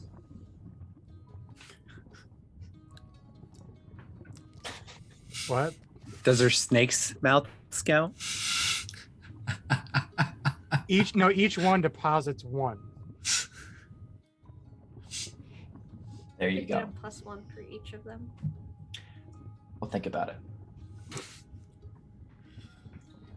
But for the moment, with new weapons and boons, temporarily or more long-term distributed, where will you go now? Down the other path. Certainly. You enter a large room.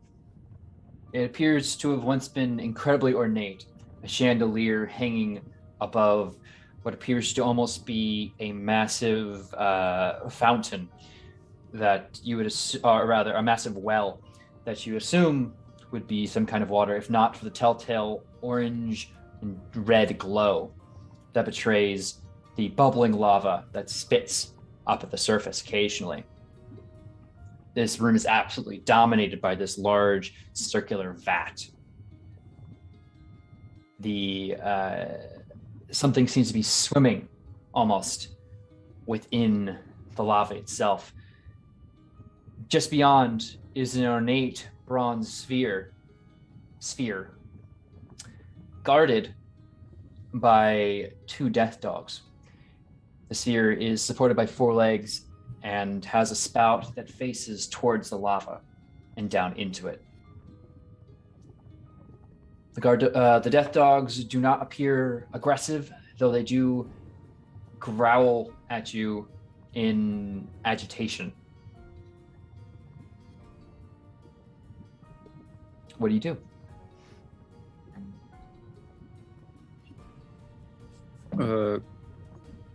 Guys, more dogs. As I kind of inch my way forward, I think. Sure thing. You continue to move forward. The death dogs, again, don't make any aggressive movements. They seem to stand their ground, and all 4 heads growl at you. What is the vibe that I'm getting about them being more defensive rather than like offensive, like the first group that we saw? Make me an insight check. All right.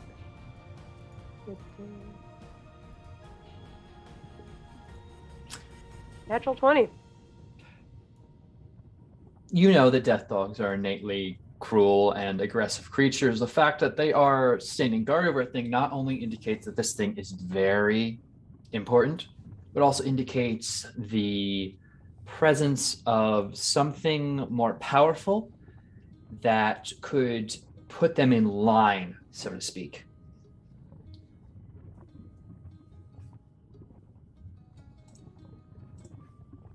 They're at the bottom of the pecking order here. I don't know who or what is exactly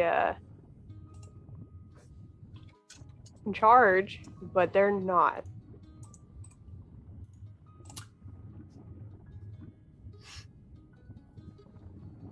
Well, someone has to be. Right? Could you all do me a favor and just, if you're moving into the room, move yourselves in, or if you're peering in, just get yourselves in a spot. Yep. Well, being in a particularly good mood today, Thranos will take flight. Okay. You begin to more formally enter the room. Feet moving over some rubble here and there, and you're going to hear a softer voice enter, and it seemed to fill this room, almost seemingly originating from the magma. Who is you who steps forth into this place, dragging your death and your stoned heavy feet? Not death dogs, I would think.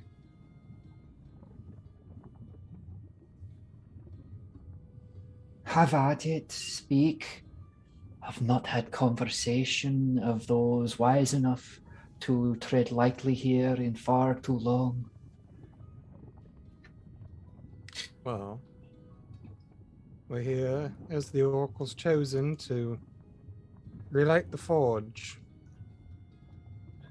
Relight. I smell not the taint of dwarven kind on you. Step closer, so that we may speak as equals. Eye to eye. I don't want to, but I'm gonna. Yeah, I think I was gonna do that too. Sure. If it was if it wanted to be malfeasant and malevolent, it would do so immediately, I feel. But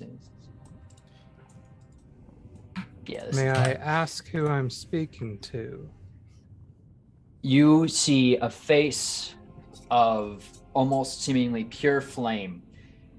The only thing distinguishing it currently within the magma that indicates a more feminine form is it can just barely break the surface of the bubbles. Flaming magma seems to pool around the back of her head as she stares up at you. I am the Forge Master, youngling. I was here before even your kind existed. And who are you? Relight, who seeks to relight my flames, to put me into service once again. Eliana Legide. Name means nothing to me. You said your oracle's chosen. What does that title hold here? You're destined to save these lands. So we're here to help? Well, I guess you don't want to be helped. No, if you're here to help, then perhaps you would free me from my bonds here. I have been trapped in this place for entirely too long. If you are truly heroes, perhaps you would break the imbecilic bindings and bonds I've been sworn to. This is the form you see as she pushes up more out of it. She seems restrained, keeping a fine layer of lava above her. She comes about to head height with you. You'd see the bottom half of her body is more serpentine. I'm going to assume the dwarves imprisoned you. Chains and words kept me here. First I raged. I filled these halls with flame and fire. The damn thing seemed to enjoy it. Till that little one came. But now I'm stuck here. The dwarves fled and left me with the dogs and the brutes and the stinking, festering creatures, which I cannot smell no more. I assume I have you to thank for it. That's correct. Looks towards you and gives you a nod. My nostrils appreciate it. Some things not even fire can cleanse. I'd believe that. I'm curious, though. Well, HP's curious how high the ceiling is as I'm hovering close to it. Sure thing. This is a fairly tall room. I'd say it's about 30 or 40 foot high ceiling. All right, so I will. So it's a big dome. Okay, I have a 2 there for 20 feet because it won't let me type 20. So from about 20 feet up, I will descend to about 10 feet over the top of this figure, hovering in the heat above. I'm curious what bound you, though. I mean, Vulcan sent us, and he doesn't seem the type to have tricked you into this binding. Not he was the one who forged it initially. 'Twas the dwarves of old who found this place, dug deep in its veins from what I heard, and then needed a way to craft their little works. So they found me, summoned me here, bound me with chain and machine, and she gestures back towards the orb. Devices. I swore oaths, enraged as far as I could. But my rage has cooled. Somewhat. My abandonment has not helped my temperament, one might say.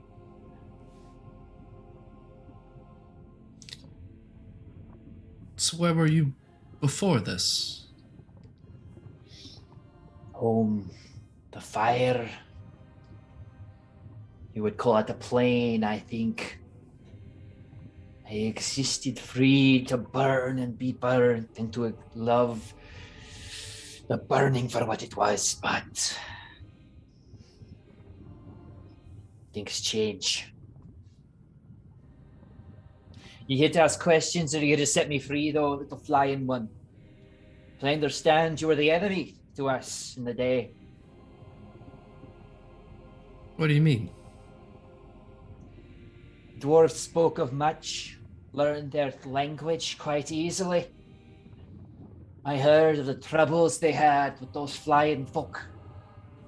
The feathered kind. Are you sure you don't mean the dragon kind? What's that dwarven word for that anyway? Draken. Draken. A simple thing.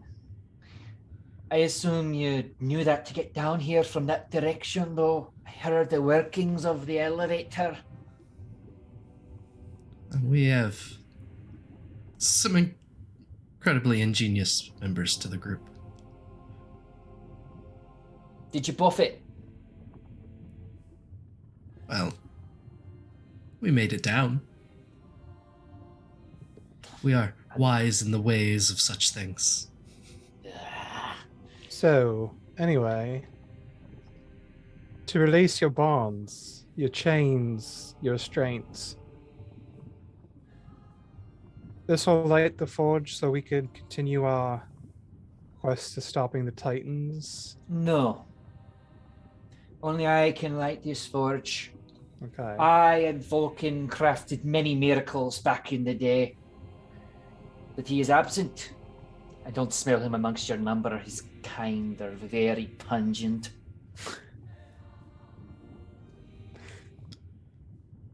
Well, unfortunately, we have no means, no ability, no strength to send you back to a plane of fire. If your bonds are loosed, can you open your own way? I suppose I could. Hadn't really thought of it. Would you be And able to you're- leave that door open? Her expression, softens greatly. at the offer of like, could you go home? And she'll like descend slightly into the lava and look back at the mechanism. Once that is an old thing. A thing made with fear and hatred. If it were destroyed, I'd have free reign to rise out of this pit. Be an ally, I suppose. It's very close to the day. There are certain Vulcans near you, or amongst your number.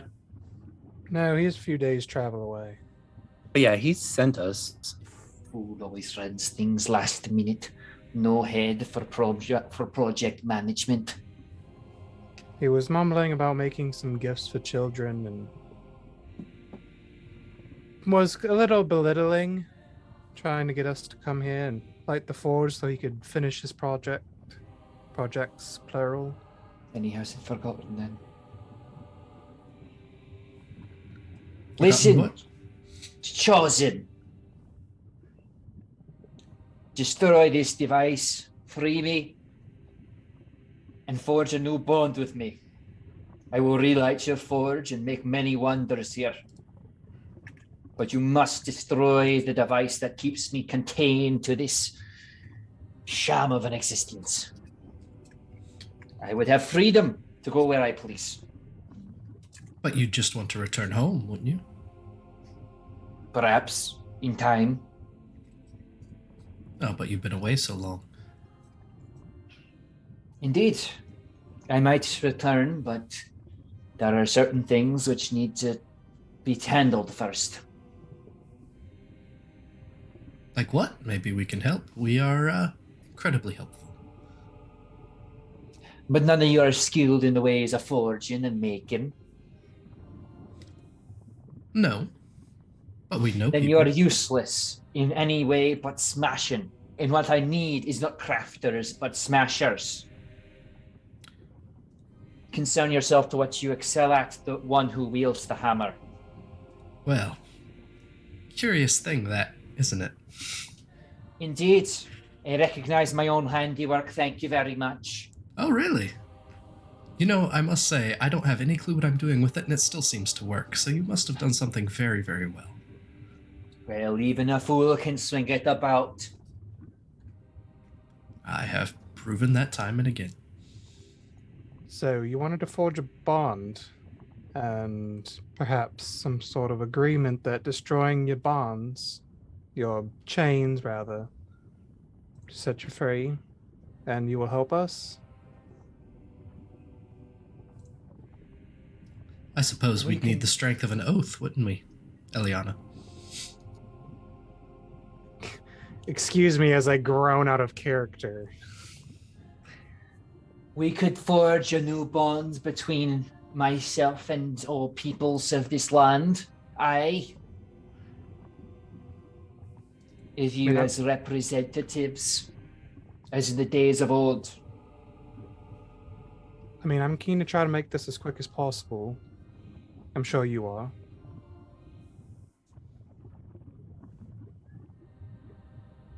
Very well. Get to smashing. I Oh, will. Oath first, of course. I can't make a new oath till the old is broken. She points back, and you can see, if you're getting out, you're a bit closer. On this sphere is not, in fact, simply a detailed work of a dragon coiled around itself, but there's also wording in what you're slowly understanding is Dwarven, which seems, through context clues, you can determine is the old oath, which seems to have been made when they initially summoned the Forge Master to this plane.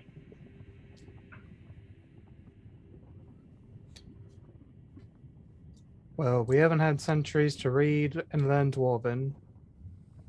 Is it literally just smash and grab? Once it is destroyed, I am quite confident none living can still hold it. I had to listen to that occur.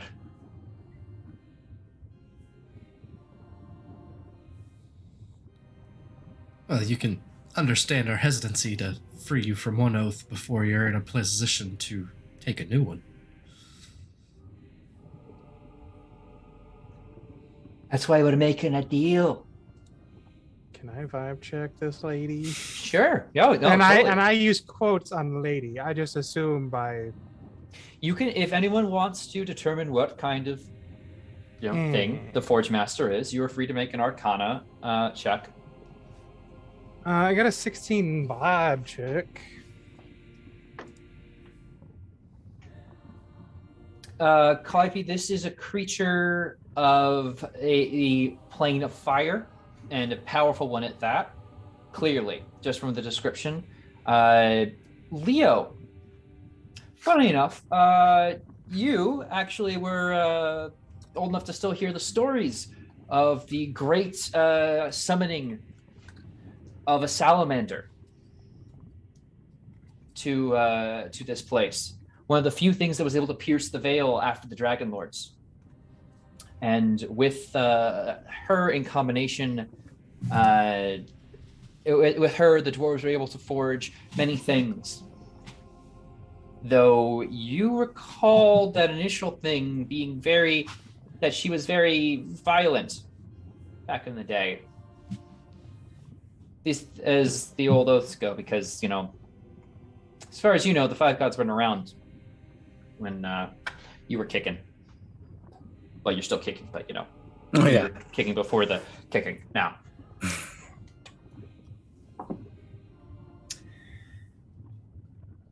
so insight check though. She's being sincere. She will forge a new bond with you as soon as the old one's broken. She seems not quite reluctant to share more information about her situation, but anytime anyone brings up Vulcan and a particular time of year and the crafting, she got very quiet and clearly something cooled her rage a bit by hearing that Vulcan was still making things for the kids. Oh, she's a softie. Anyway. She doesn't hide it very well. And Eliana just kind of look past. And the dogs. They are not mine. They are creatures. And that's the point where you're all going to hear heavy pad falls. As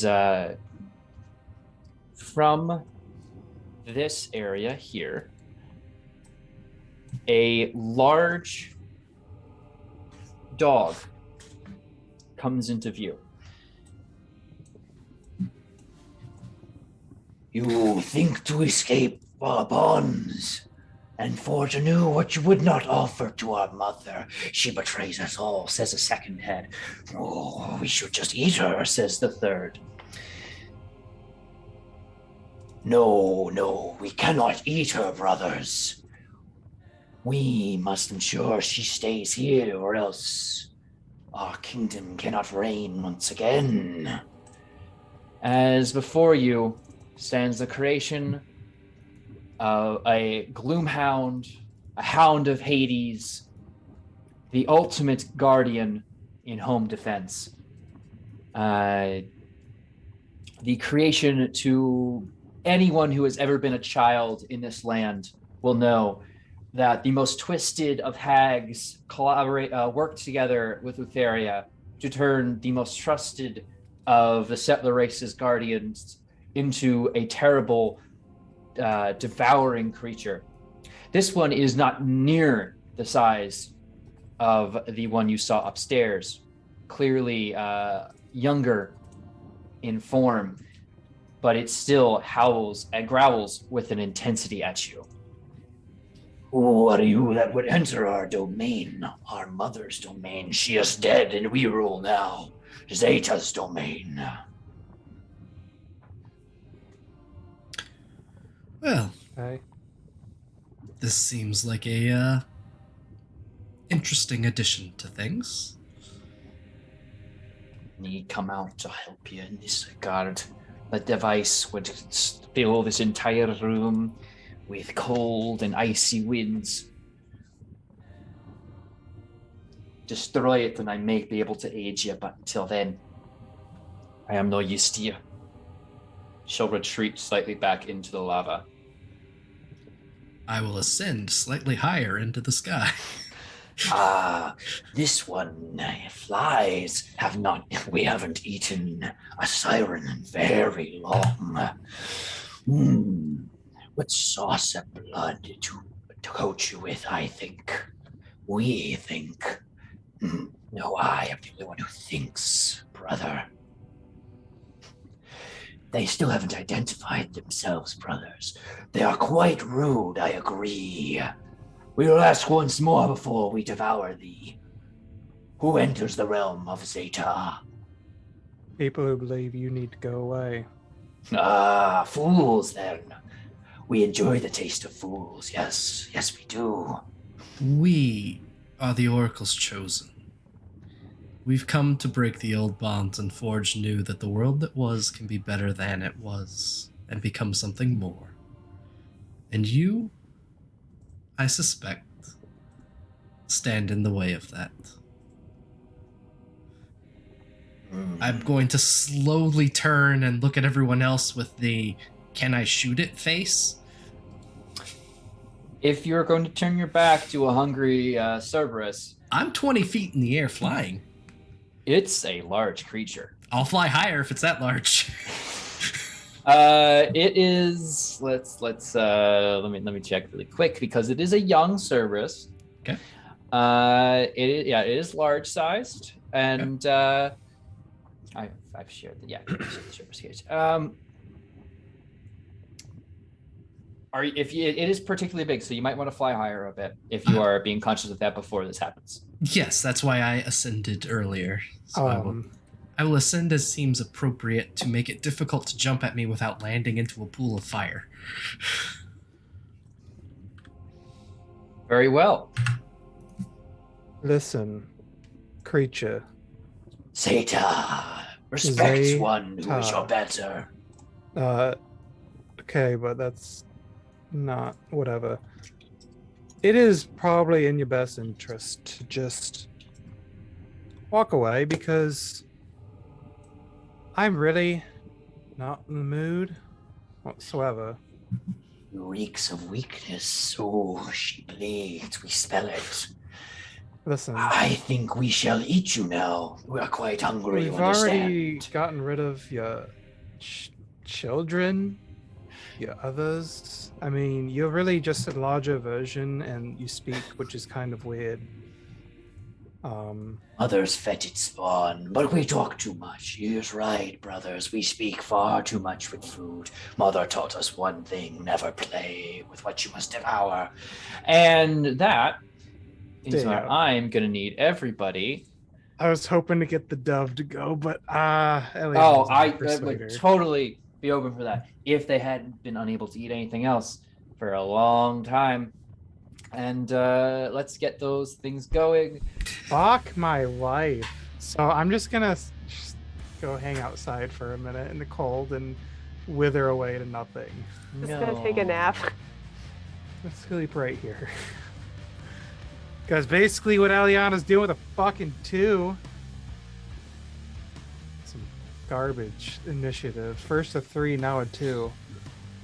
Okay. Everyone in? I believe There's so. a 13. She's not in. Oh, Tefera has a 13. Even Ponos has a negative dex, and this motherfucker got a 15. Let me throw you in as 13. What the fuck? And okay. Venos, Ponos, Demon Dog, Tefera, Leo, Calliope, Cerberus, and Eliana. Which means Threnos, take us away. Thrynos, free action to ask a quick question of the salamander. Yeah, free. Speaking and pleading is a free action. If I shoot that thing with fire, pointing at the orb, will that work?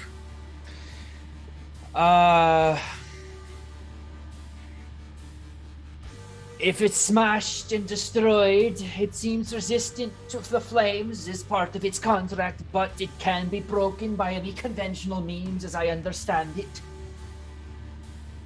Is magic conventional? This is a place of Benjamin's my magic. name. I have an adamantine spear. Okay, well, I don't know if that's a yes or no, but let's take care of the ads. And I am going to shoot a scorching ray at one of these two dogs from 30 feet in the air. Sure thing. In fact, I will send probably all three at them. Yeah, all three at one of them. So that's a cast. That is a 22 to hit for 6 fire damage. Okay, yeah, 22 will. The one right in front of you is 6. Yep. A 19 to hit 19. Yep.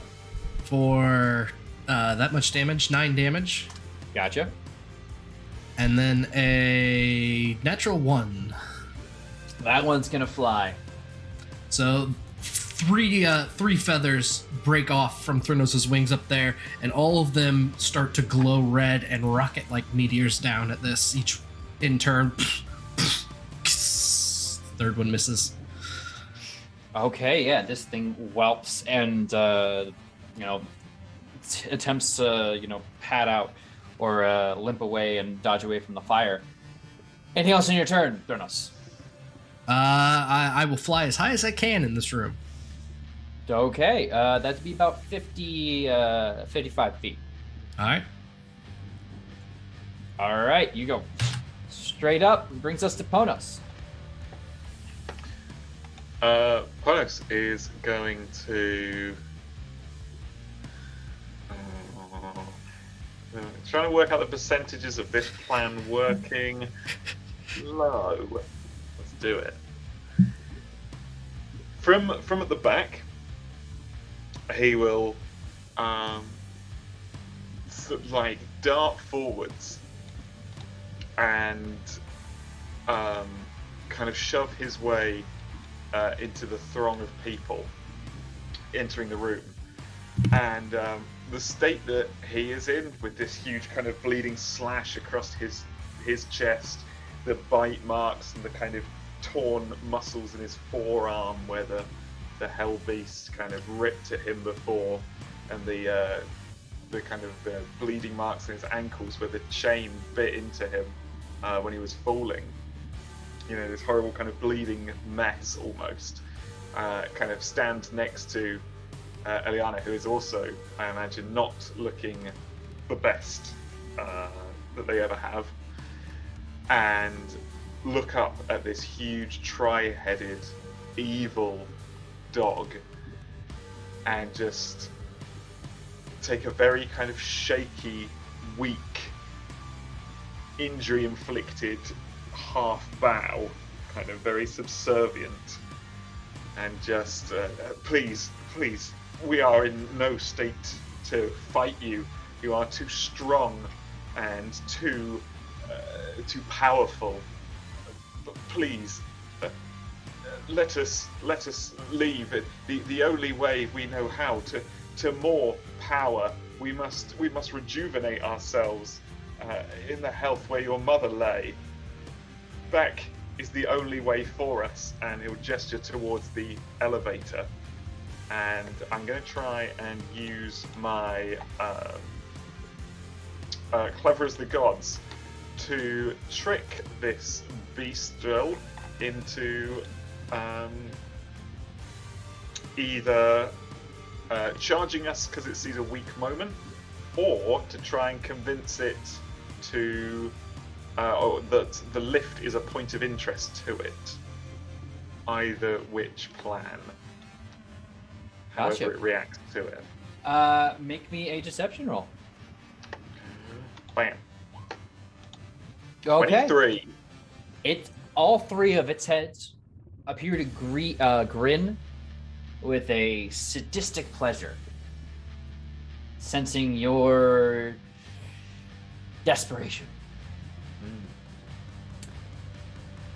Is that your turn? It's a bonus action to use that, so is there anything you'd like to do on the rest of your turn? So that also gives everyone else advantage against it while it is momentarily distracted, either licking its lips and looking at me, or eyeing up the lift, whichever way these beasts go. So everyone else will get advantage, which is super slick. And I would like to use my action to use my minor illusion to have a blood trail, kind of like, you know, make the oil in the lift appear as blood. Sure thing. So it won't see the dripping, oozing oil that's left in the room, but it'll see it as blood and kind of bloody handprints and footsteps coming from the lift. That's what I'm going to do. That's my turn. All right. It is the Death Dog's turn. Being unable to reach the rest of the party, this one is going to jump over some debris and head towards you, Leo, and this one is going to go 5, 10, 15, 20, 30, and engage with Eliana. 2 attacks coming at you, Leo. Natural ones on both of those, and a 21 on the second. Yeah. Okay, so the first one you just naturally can smack out of the way, expecting this charge several times over. The second one grazes you for 3 piercing, as it is going to continue its momentum along the side as you've guided it that way on its natural one. Oh, rather I ask, where would you like to be able to guide this head? To your right or left? Left. Or Okay. that way. Yeah. That way. Towards the left. Yeah. West. Okay, perfect. It's going to be right there. This other one is going to charge towards you, Eliana. 15 and another natural 1 is not a day to be a death dog. Does a 15 hit you? No? Fantastic. I'll offer you the same thing. Where would you like to guide this? There seems to be some debris here that would form a suitable wall, and there's also literally a wall right here. We'll go with the literal wall, Alex. Okay, fantastic. It smashes into that as you redirect its momentum. And that's them. Tefera.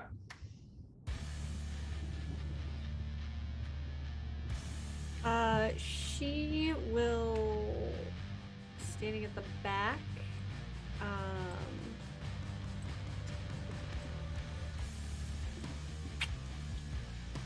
she will aim for about here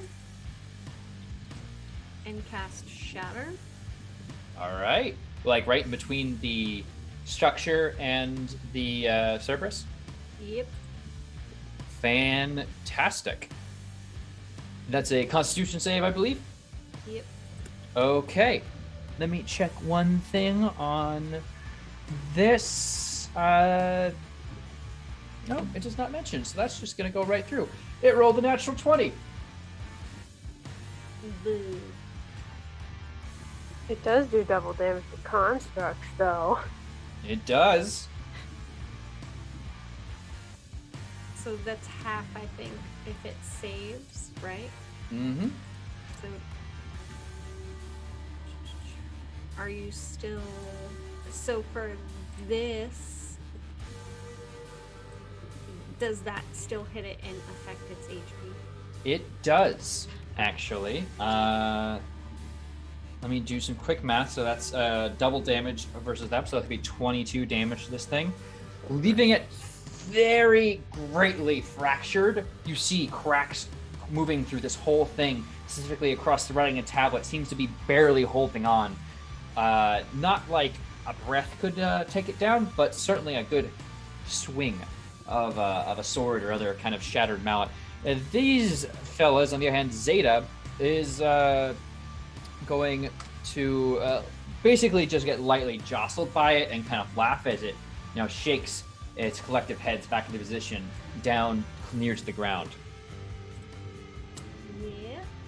It seems they have some familiarity with magic. Yes. Anything else on your turn? Nope, that's it. Okay, Leo.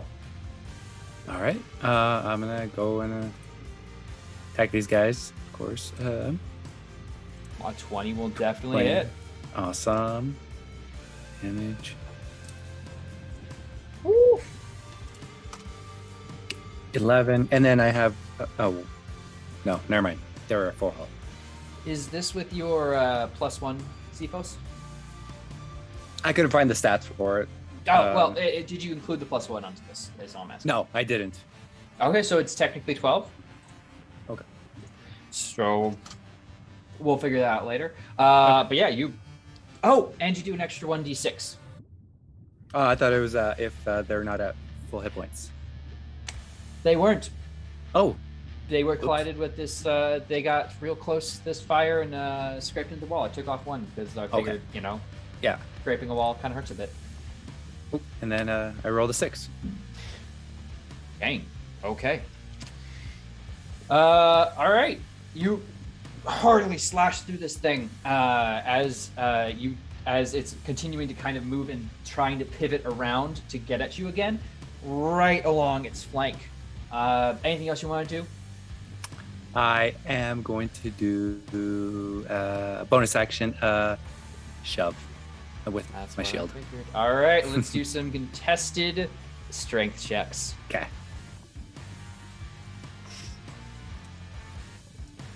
19. You've succeeded. Awesome. Are you going to knock it prone or 5 feet back? I'm going to try 5 feet back. And just Okay. as I hoof it, boom. This dog is not having a good day. The lava's very hot. I don't know if anyone ever told anyone else this, but it's not gonna be bothering you, for sake of argument. Anything else you'd like to do in your turn, movement wise? Oh, actually, yeah. I should have 30 feet. I think I'm going to try to get as close as I can. Measuring isn't gonna be super accurate. Yeah, You'll have to go by yep. squares. I had to shrink everyone down. 25. Okay, so yeah, I'm getting to the orb. And then, yeah, that is my turn. Fantastic. Calliope. All right. She's gonna see kind of everyone in the hallway in a somewhat compromised position if that Cerberus gets closer to us. So she's going to take out her loot again and just say, "By the gods' graces, great orbs of fire!" and is going to summon a fire elemental from the lava directly in front, right? He's so disappointed. I forgot you could do Goodness this. gracious, what is that? Great balls of fire! But anyway, yeah, there's wham bam, thank you ma'am. There's a fire elemental right there, right in front by casting Conjure Elemental. Mm-hmm. I will get that in a second. But it is going to appear right there. Indeed, fire leaps up, and And I have to roll initiative for it, at least according to the spell. So it's gonna have its own turn. sure thing. Let Ooh, me that's a do bit that. large. Oh, well, it is a large creature. It is a large creature, but Yes. it's not that large. Oh. And I will add a turn, and you tell me the number. Great, 5. Okay, that makes it a little easy to slot in here, actually. Oh yeah, it'll just go right after me, which works. Yeah, that's easy enough. Um, Anything else on your turn before it goes to your elemental buddy? well, can I say, like, since it's adjacent and kind of like encroaching on the space, would that invoke the fire damage that it does on contact, or no? On contact, hostile creatures, the elemental can enter hostile creature space and stop there. The first time it enters the creates on its turn, it takes 5. Yeah, roll me a d10 of fire damage. Alright. 3. Okay, it's gonna lightly singe. Is the Cerberus flammable? Not quite. Okay. Yeah, I was just gonna ask because that is part of the mechanic, but it's totally fine that it's not. it's gonna catch on fire. It's got hair, so. Oh, but it is now. If there's nothing else. With my bonus action, I am going to inspire Thronos. To say, remember what we said about showing the gods. That's it. Take a d6. Okay, and back to you, Heck. Tell me what this elemental do. All right. It has 2 touch attacks, so I'm gonna do that. It's gonna. I don't like that they call it a touch attack, but you know. It's less like, I mean, it's technically like punching and such, Okay. but All right. Well, first one is an 11. Great. okay. An 11 will not do it. Believe it or not. Figures. Does a 25 hit? Yes, it does. All right. That is 2d6 plus 3 fire damage. 3.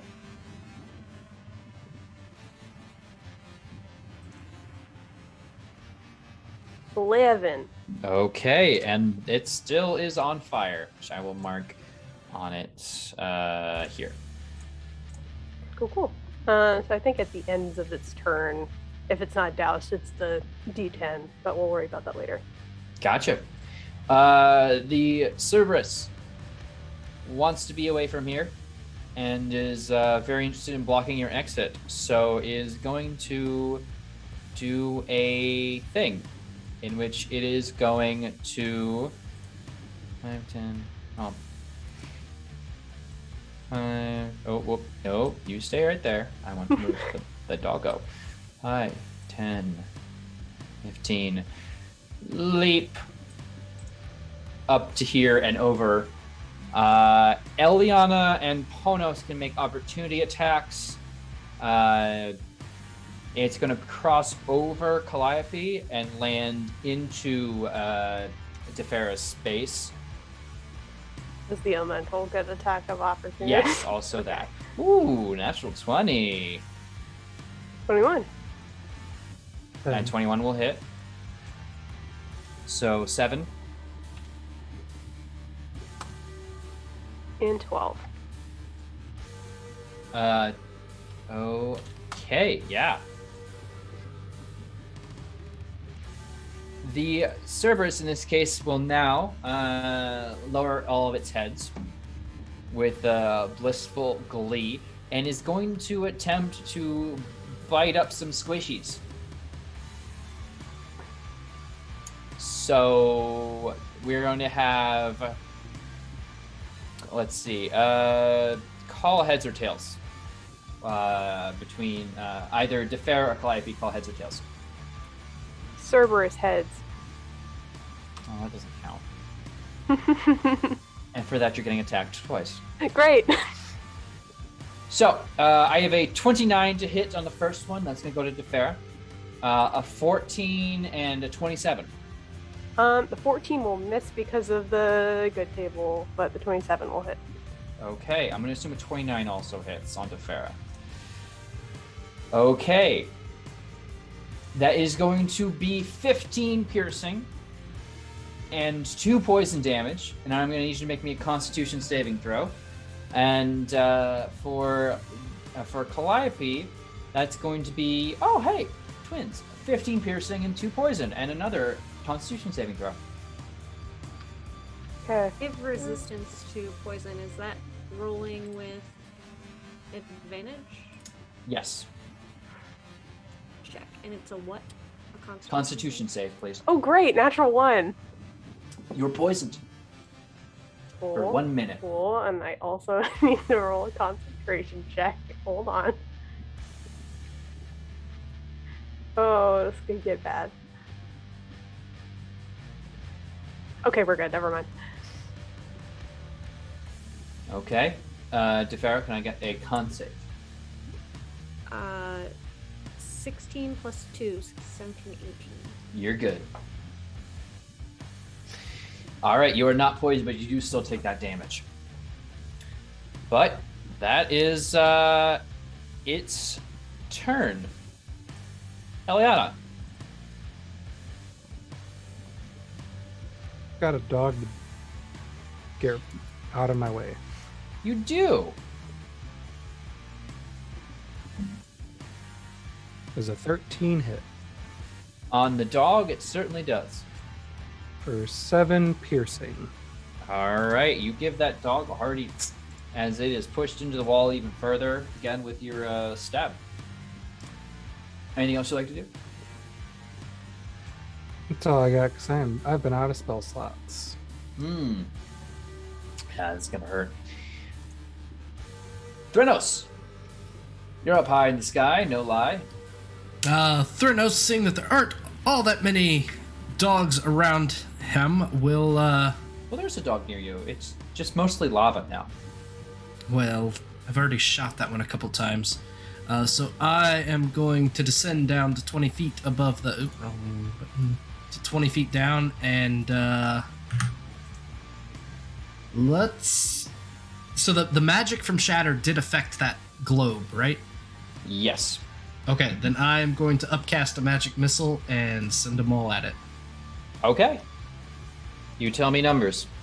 So that is going to be 5 of these. So that will be 4, Gotcha. 3, Mm-hmm. 3. Stop. Stop it. The orb breaks apart under your third bolt. Okay, then can I redirect my 4th one to the dog that's partly lava? Sure, though you detect it might not be a threat. Oh, But pumping it with one more will certainly send its head underneath. It's kind No, of doing not- a Terminator at the moment. Oh, it's not in the lava. the one that's still alive. Okay, yeah, no. That's Okay. Definitely not that one. I'll take So it away that's- from the map. 5 more to the one that Eliana has stabbed and that I have Scorching Raid. Gotcha. Is it still alive? It is still up. Okay, because I've got one left. It is not looking great, but it's still up just barely. 5 more. Yeah. That one collides, smacks the one head into the other, and this thing drops. So these feathers just go flying out of my wings. They take out the orb, finish taking out the dog. Well, seems like some of the old oaths are breaking down now. Oh no. Our oath of old. It's broken. That is an action, a movement, no bonus action. So yeah, I'm good. Sweet. And that is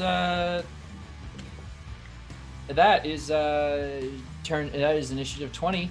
And you're just gonna hear underneath it, oh, it's been entirely too long. Give me a moment. And you just feel a sudden pulse, like the entire vat of lava almost recedes for a moment. And you are going to feel above that a massive column of heat. Almost, it's going to actually move you 10 feet up against your will as a massive hot gust of air ascends you further, Threnos. And the entire forge seems to come alive, veins filling with magma all along the walls of this place. But for now, Ponos. And take that opportunity as the pulse and the explosion of magma erupts around the room. The death cries, I assume, of these dogs that are both melting into liquid rock and are being blasted into non-existence by these bolts of force. There's the scream of these hell animals. I imagine the sound of this room is demonic. And at this point, turn to the 3-headed dog and just kind of wide-eyed stare at him and be like, "It's too late. None of us will survive this. We need to leave now. The only way." And then I'm gonna run, kind of barge, like, in a act of fake self-preservation, barge past Calliope, kind of jostling her out the way, and run heading clearly towards the elevator, going, "It's our only option. It's the only way we'll survive. There's only room for one of us."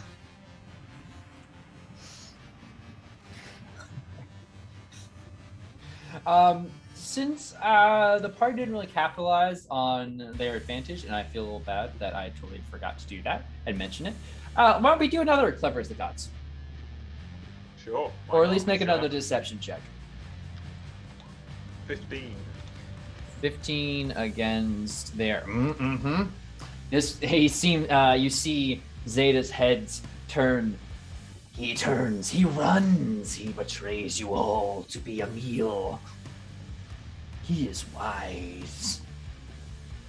And all of its attention appears to be not on you at all. You're effectively invisible to this creature. And that's my turn. Okay. Defera. Yeah. She's going to, without probably thinking too much about it, cast Arms of Hadar, and it will need to make a strength saving throw. Okay, I can certainly do that. 20. It is successful, but still takes half damage. Okay. So Again, you get the sense as you hit it with a magical effect that it almost is like it's like crossing. Yeah, it's like crossing blades on a sword of similar material. There's a certain ring to it, but it does still do damage. Other than magic, so You might have found a match for your abilities. it's true. And then bonus action. She's just going to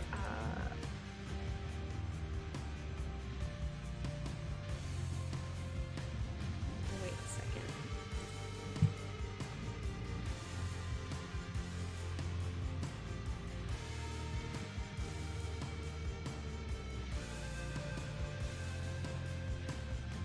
Our hand crossbows. Never mind. Okay. No, she's not gonna do anything else. That's it. Okay. Leo, you're up. The tablet before you was busted and broken. Awesome. But this big guy still needs to be taken care of, so he doubles back and does 30 feet all the way here. And then he's going to cast Hunter's Mark on the big wolf. And then Sure. that will be his turn. All right. Which brings us to Calliope.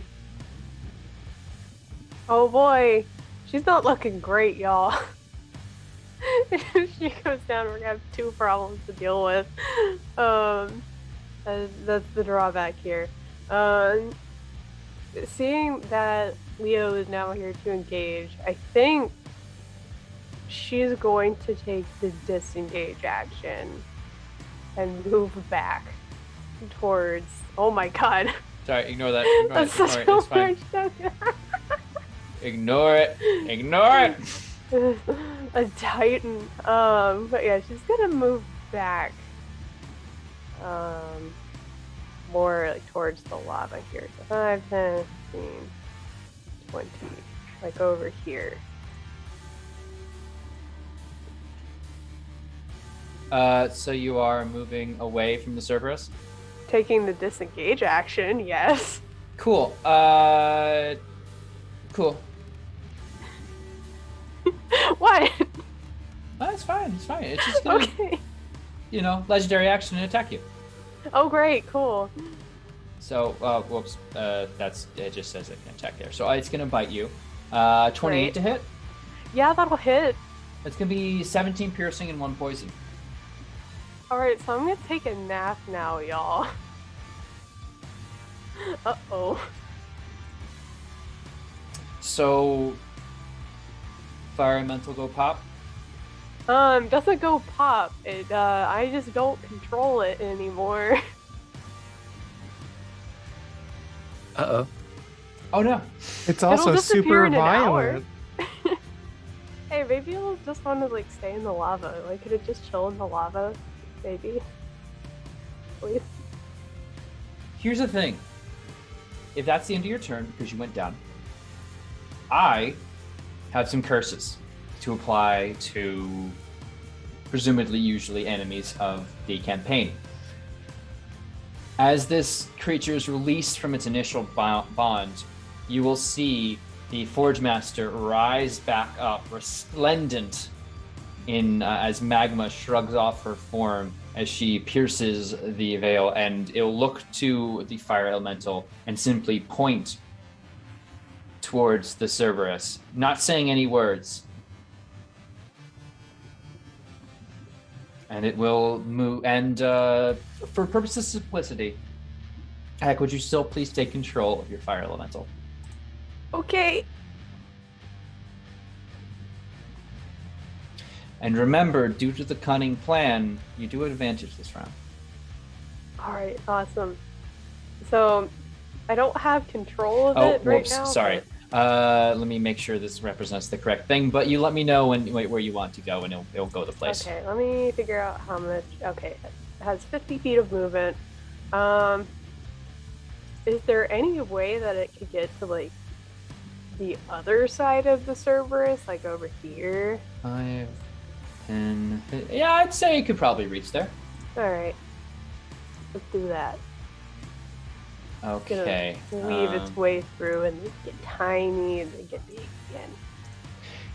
Yeah, it kind of, honestly, it can force itself, because it is fire, into the veins of lava that are running through the walls and appear out the other side. This is a fire elemental heaven right here. Though I will definitely be using that move later if I have a cool forge. And yeah. Cool. Alright.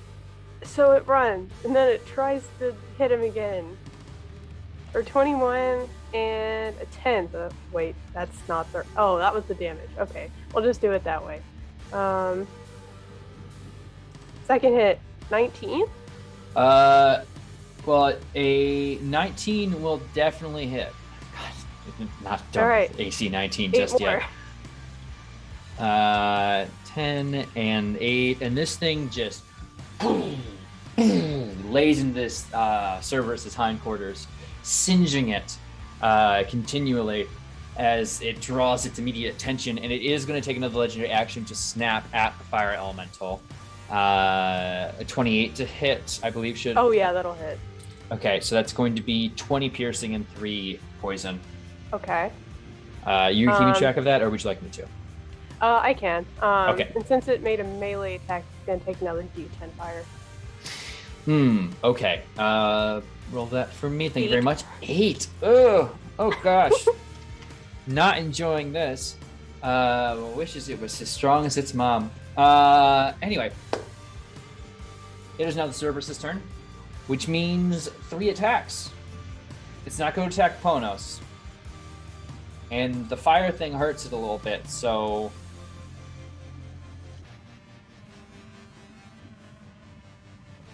I have a curse to still use upon myself. And in this moment, I will invoke it since, Tefera, you feel free to back me up here. You have done nothing but cast magic at it, something that has done little to no effect against it. It is going to pull all 3 of its heads away from you and are going to attempt to knock out this fire elemental in one go.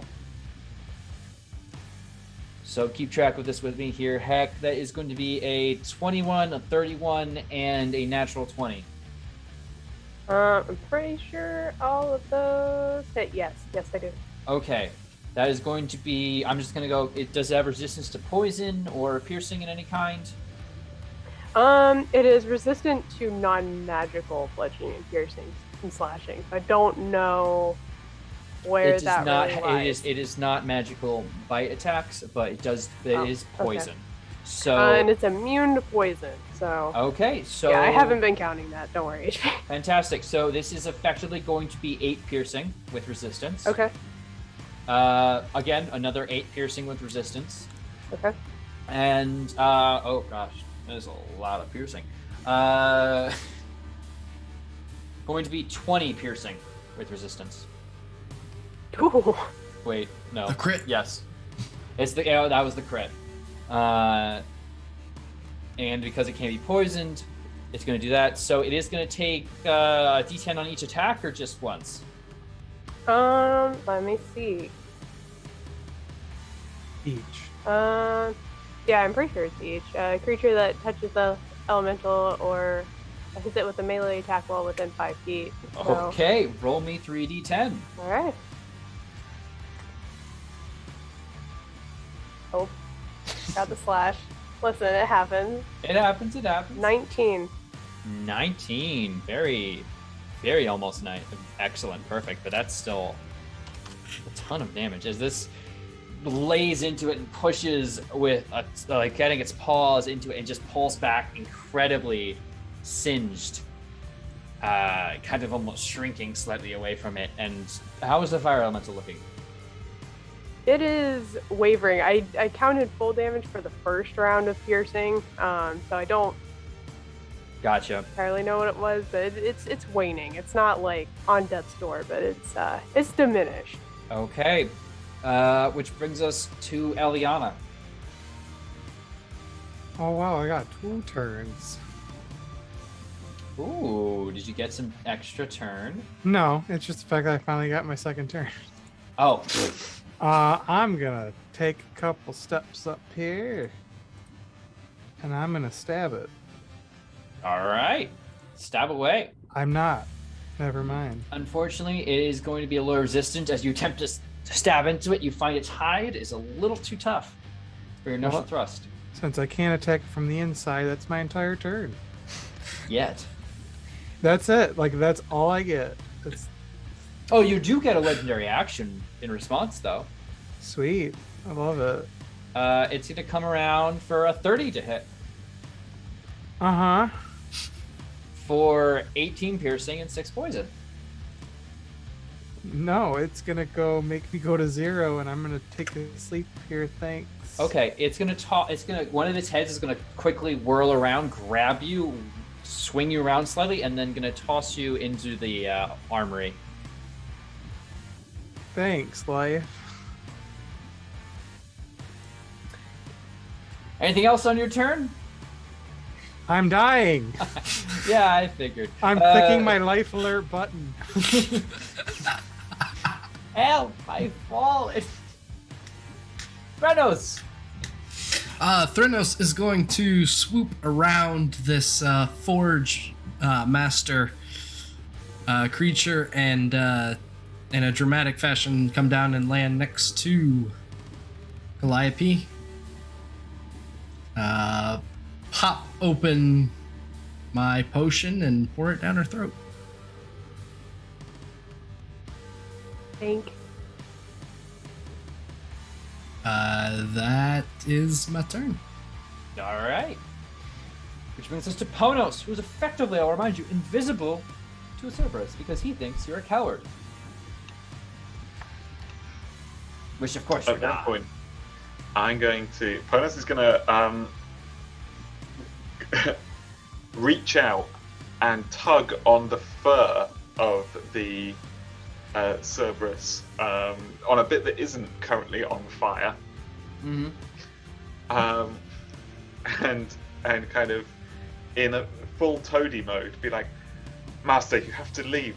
You burn. You can't defeat this elemental beast. Leave these weaklings to me. Save yourself. Regain your strength.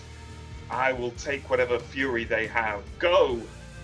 And I will try and pull the kind of fur of the creature towards the elevator. And I'll be like, flick the lever. It will take you back up. You can regain your strength up there.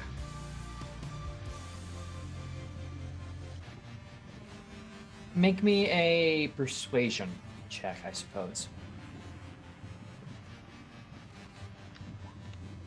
That's a 6. Hey, guess what you're getting?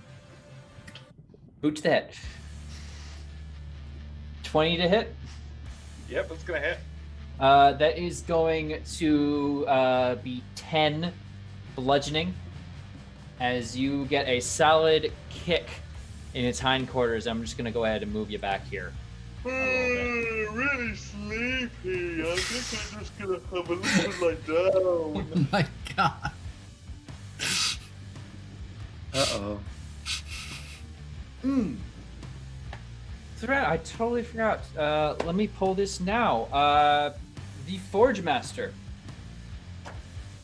will risen from the lava pool will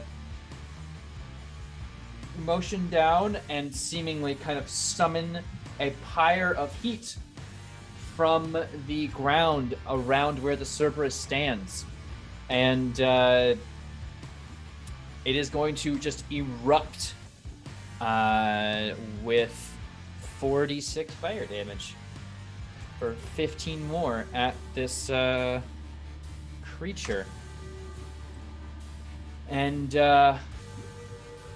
she'll motion towards the top where I'm already around this room. You can see molten, what are they called? Like giant pots, cauldrons of molten lava are being brought in on mechanical chains towards her chamber. She motions toward them. A few vats of molten love would not go astray.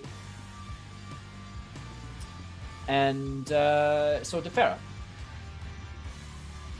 this Cerberus looks dead tired. Yeah, she's just gonna, and seeing now that all of her magic has not worked, she's just going to try to hit it with her quarterstaff. And assume that it's not going to work, but she's going to try. Yeah, well, of course, that's a quarterstaff. Go bop the dog. What the dog do? It's getting bopped. That's 19 plus 6 to hit. 19 plus 6 will hit.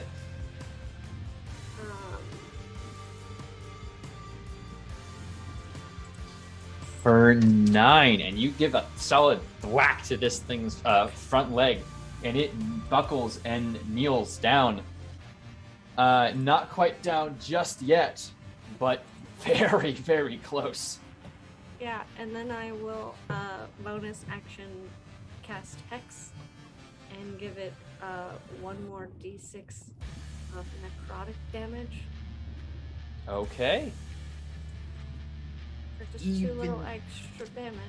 Closer, though it is resistant to some of the effects. You put a hand to its fur, I imagine, unless you're that close, and just watch as the muscles wilt. Additionally, Leo, if there's nothing else in your turn you want to do. All right, You're good. Leo. Sorry, there's. Oh, I thought you were clapping for me. I mean, soon, but you still gotta do some stuff. Yeah, I rush over. Do we still have advantage? No, that one's passed. That was a long time ago. Okay. All right. But So, I'm gonna hope this hits. I'm gonna up the stakes here. I will give you advantage if in this moment it can use a legendary action. On me? Yeah. Oh, yeah, for sure. Fantastic. Ooh, 16? A 16 will hit. That is Okay. exactly its AC. And I'm going to take a wild guess and say a natural 1 won't hit you. No. How do you finish this thing off as it lunges ahead towards you, sending the last remaining bit of its strength full on in your direction? I think he finally is getting figuring out that they have 3 heads, and so he does like a pinball thing where he bops one head with his shield and then bops another head with his shield, and then again, for the middle head, he like bops it like right underneath and then goes for the jab and just pierces it right through the mouth. You bash one side of the head, bash one the other. Defera, as this thing is moving in, you have a clear shot the other ankle with your quarterstaff and just clear out its right paw as it brings it down. Leo landing with enough force to just drive your Zephos into this thing's skull, taking out what you assume is one of the heads of the central head. And you just twist and watch as the other 2 heads seemingly suffer a similar effect, having been connected somehow. It sputters for a moment, but is no more.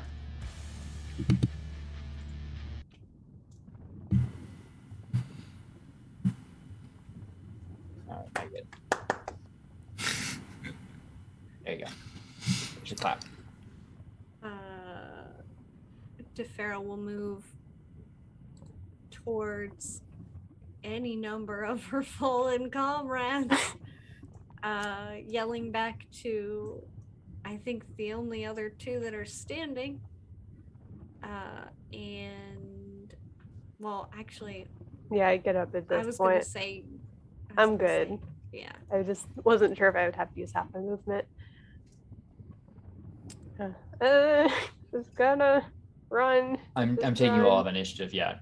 Apply wounds. I'm gonna need a 1 death save from Eliana and Ponos as this is occurring.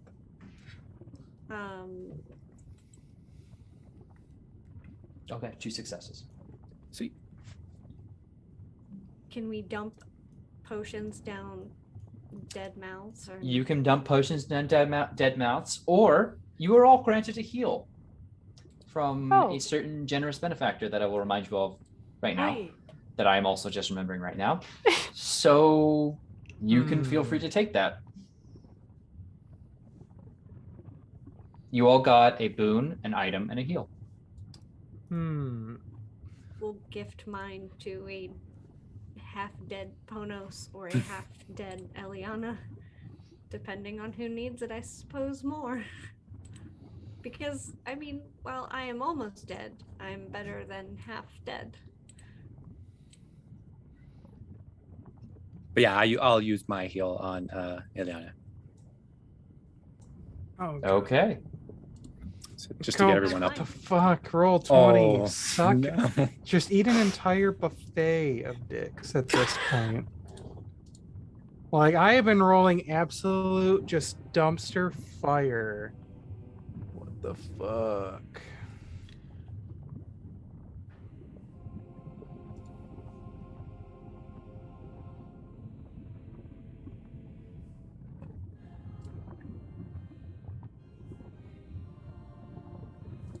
Each of you regains consciousness in your own way, recovering slightly even from death's door. And I assume you all conglomerate even back over the body of the charred Zeta, Cerberus Hound.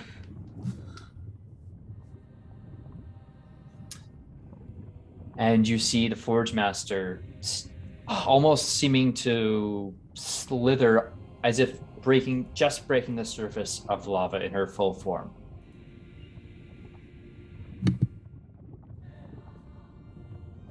So it's done then. Some few bits of the beasties is probably in the other room there, but I've relit your forge. I'd have your oaths now.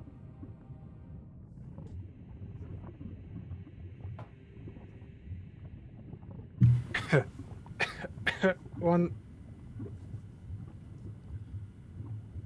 Dying. She'll be fine. You'll have our oaths. I think this is something we tie together, right? Indeed.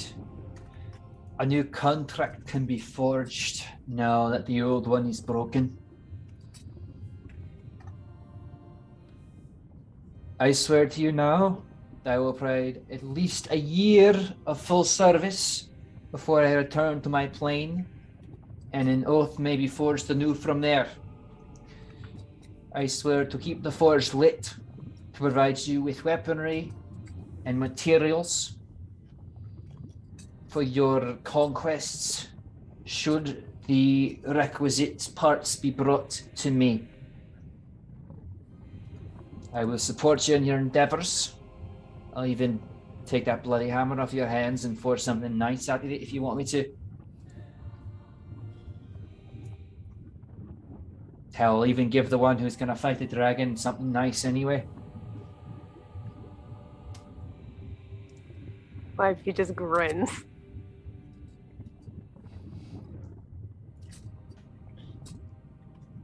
That is a fair oath, I would say. A year of service. But And you must swear to protect this place then, to keep it safe, that all those who wish to practice and create crafts for those who are deserved, and that the solstice might be observed in the typical way in which it has been by me and Vulcan. we'll make this a safe place of learning and creation again. We swear this, and that all the weapons and things forged from here will be used for the good of Thylea.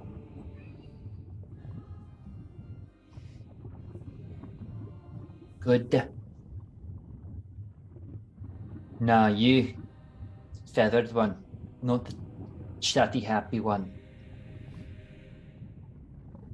I didn't catch your name or your title, but I know that rage when I see it. Name's Calliope. Good. It's good to have names. I know fires as well. You might not see it anymore, but some things burns deeper than the body.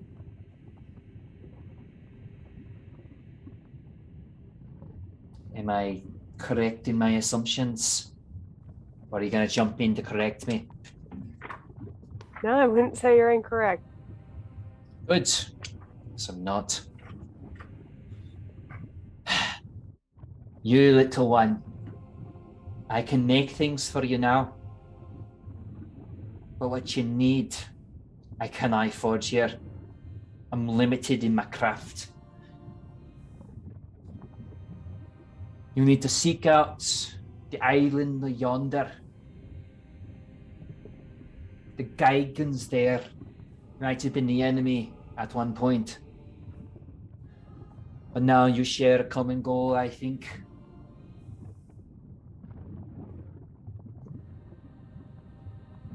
They were the ones who could forge something to kill dragons, you know.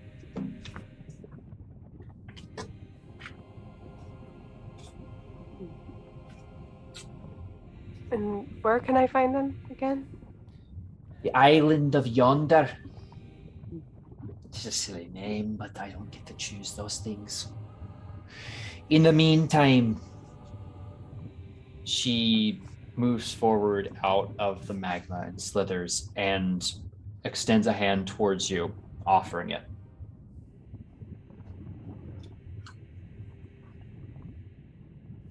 Give me your hand. Oop.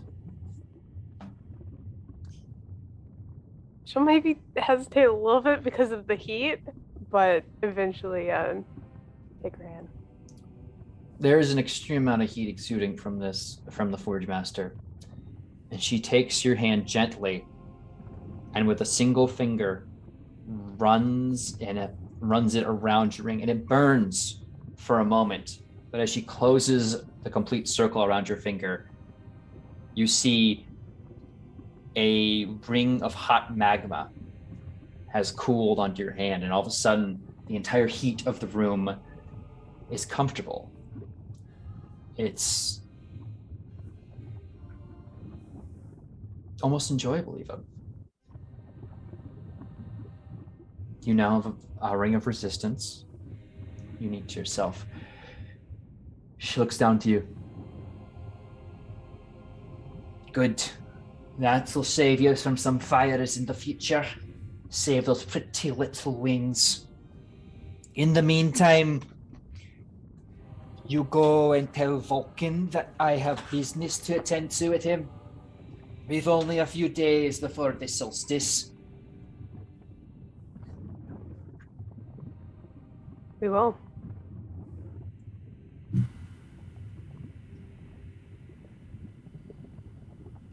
And at that, you'll hear I'm gonna get here soon anyway. as the stout, which is going to come in really big, but he is not that big. He is medium size. Stout form of Vulcan seems to almost appear behind you. You didn't even bother in the fracas to hear the mechanisms of the elevator as he seems to be hauling a great amount of tools. Motions to all of you getting up here. I assume Ponos and Defera kind of just making sure Ponos can kind of shift his own weight and stand under his own power. Just, Yeah, come on, step aside. I got work to do. That you do. She just steps to the side. Move. Fucking go get your treasures from the service pits and I'll handle the rest. oh, you thought you could get out before the new deal, eh? And you hear, I thought you were dead. In fact, I hoped it. I dreamt it even. Yeah, it's good to see you. Just come on. God, it's the tightest deadline I've ever been on. And you'll just immediately hear, actually, he's going to stop and start, you'll hear a ting. Give anything to the boy. He'll get it. He walks back up. Yeah, Hammery boy. The one who's not actually a grandson. Yeah. Pass the hammer here, will you? It's no use to you. Well, I suppose it is a bit of use to you if you like knocking in heads, but we need it to work the forge. I'll make you something pretty and new. I think that's a fair trade. And I will have some difficulty moving the hammer into his hand. He takes it and almost like a yank, just kind of hoists it in the air behind him, walks back over. And, of course, the table isn't right here.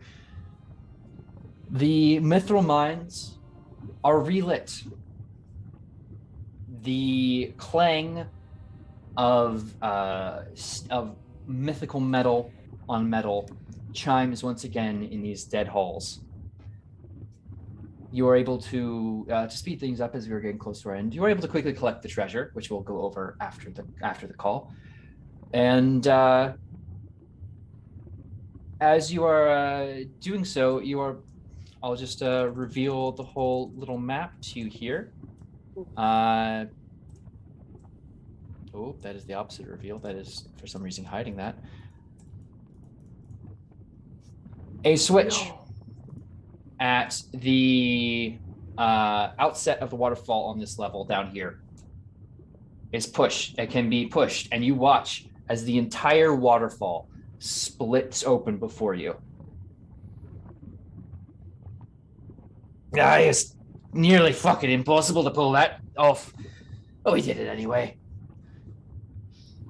A little dwarven ingenuity, if you know what I mean.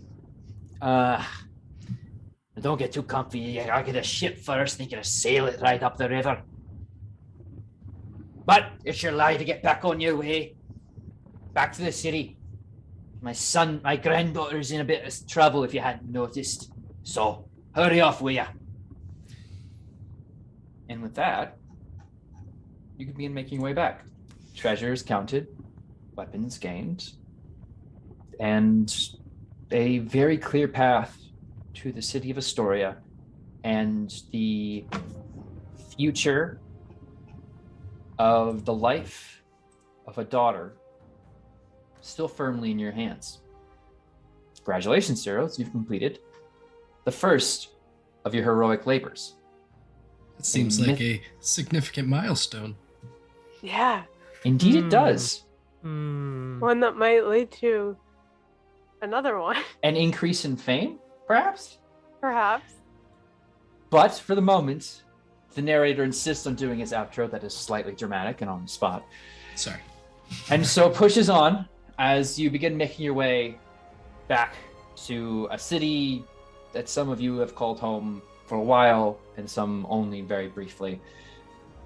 The future seems somewhat brighter, if not only for the forge fire at your backs.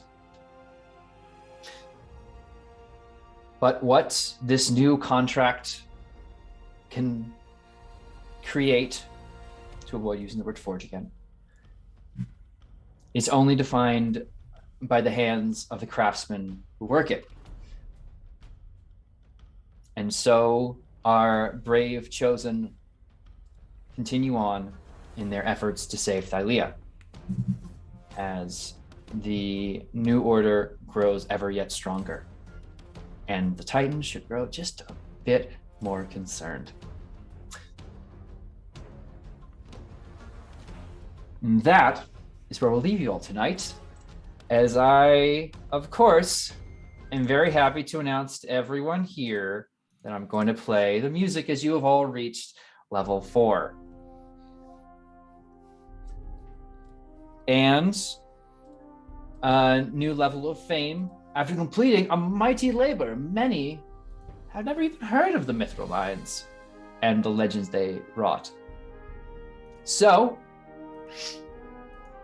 when you all join us next, our heroes shall be greater and stronger, more well-equipped, and ready to face the dangers ahead of them, hopefully. The only way to know for sure is to show up next time for Oathsworn Odyssey of the Dragonlords. Thank you, everyone. Of course, thank you all for joining us, and the donations, the boost boons, purses, even raids. Oh my gosh, the raids are amazing. I had a lot of fun. I hope everyone else had a lot of fun. And you will all effectively save the winter solstice.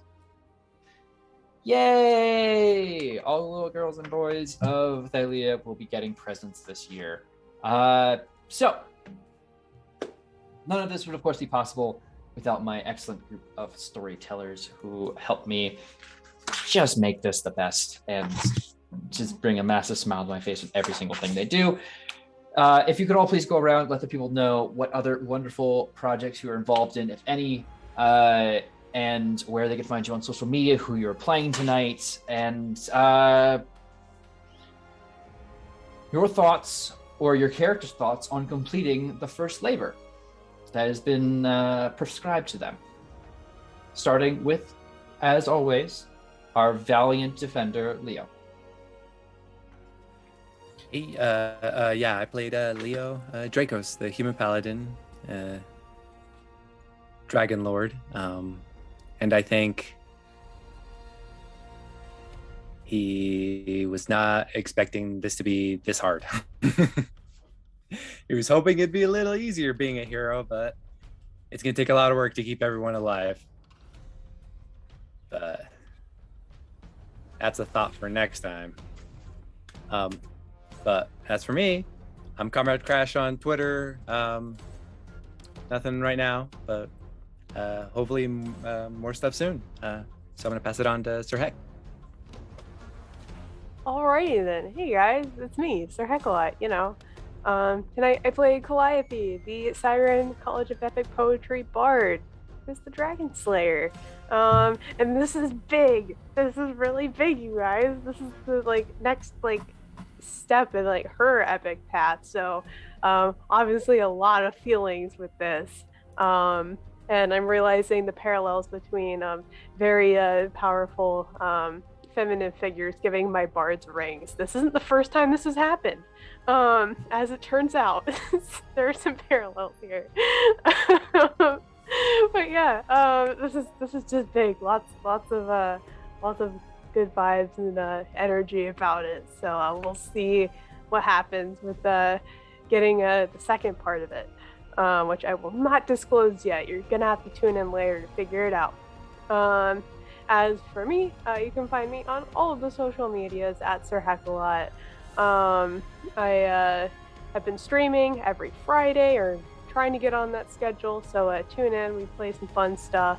I had a sub goal reward get unlocked recently, so if you're into a particular weird dating sim about birds, you'll want to tune in next month. Yeah, in terms of where you can find me in the TTRPG space, you can obviously find me here every other Tuesday, as well as every other Thursday for Queen's Gambit, and then every other Sunday, starting this Sunday, at Neon Lights Roleplay with the Violet Sea, which is going to be a system made by our very own GM Tate Washburn, that we're going to be playtesting. So it's going to be super duper fun, as well as the 20th is the kickoff of Dungeons and Discussions, along with Tyne's Dungeon in the chat. Just a podcast talking about all things D&D. And it's going to be sponsored with some giveaways, so you'll definitely want to tune in. There's some character commissions on the line, so there we go. But yeah, let's move on over to HP. I am the last hit point hero, and tonight I was Threnos, the Siren Sorcerer, the demigod, the demi-titan, the demi-something. I think for him, something that he is beginning to learn from this whole thing, and really this event with saving the solstice, he spent his entire life up to this point trying to be worthy to someone that ends up isn't even his dad. And it's only now that he's kind of free of that he's starting to actually feel like he's accomplishing something. So I think that's Threnos' headspace right now. It's like an entire lifetime of trying to please someone that he doesn't have to please anymore, and now he's better for it. So I think that's where he's at. As for me, I'm here every other Tuesday. One series just wrapped up, and Cold Hands, Warm Hearts is getting ready to come back on January the 28th. The entire group is very excited in the chat of where they are going to be picking up. They have defeated a Shardlin dragon and still have to figure out how to get Dawn to return. And I am particularly excited because my first campaign with TPK was my the Curse of Strahd campaign, and it takes place chronologically a year later than this one. So I have found a way to put some callbacks and Easter eggs for some of my other players in this one, which I don't know, things like that are very fun as a DM, and if no one even sees it, I still giggle as I'm writing the thing. So that is me and where I am at for the time being. I will shoot it over to Tony. Hello, I'm Tony, who played Eliana. Much like Leo, yeah, she did not expect this to be just filled to the brim with bone-hurting juice. Holy shit, I have been out of spell slots since like the middle of the last session. So it's been not great. Hopefully this just gets over. This is her whole thing. Just fucking speed through this. We are trying to what is it called? I can't even think of the word for it anymore. Just trying to make this the fastest completion ever. For me, Curse of Strahd Dark Echoes comes back on Saturday. Hooray! It's gonna let's just say the proverbial poop's gonna hit the literal fan.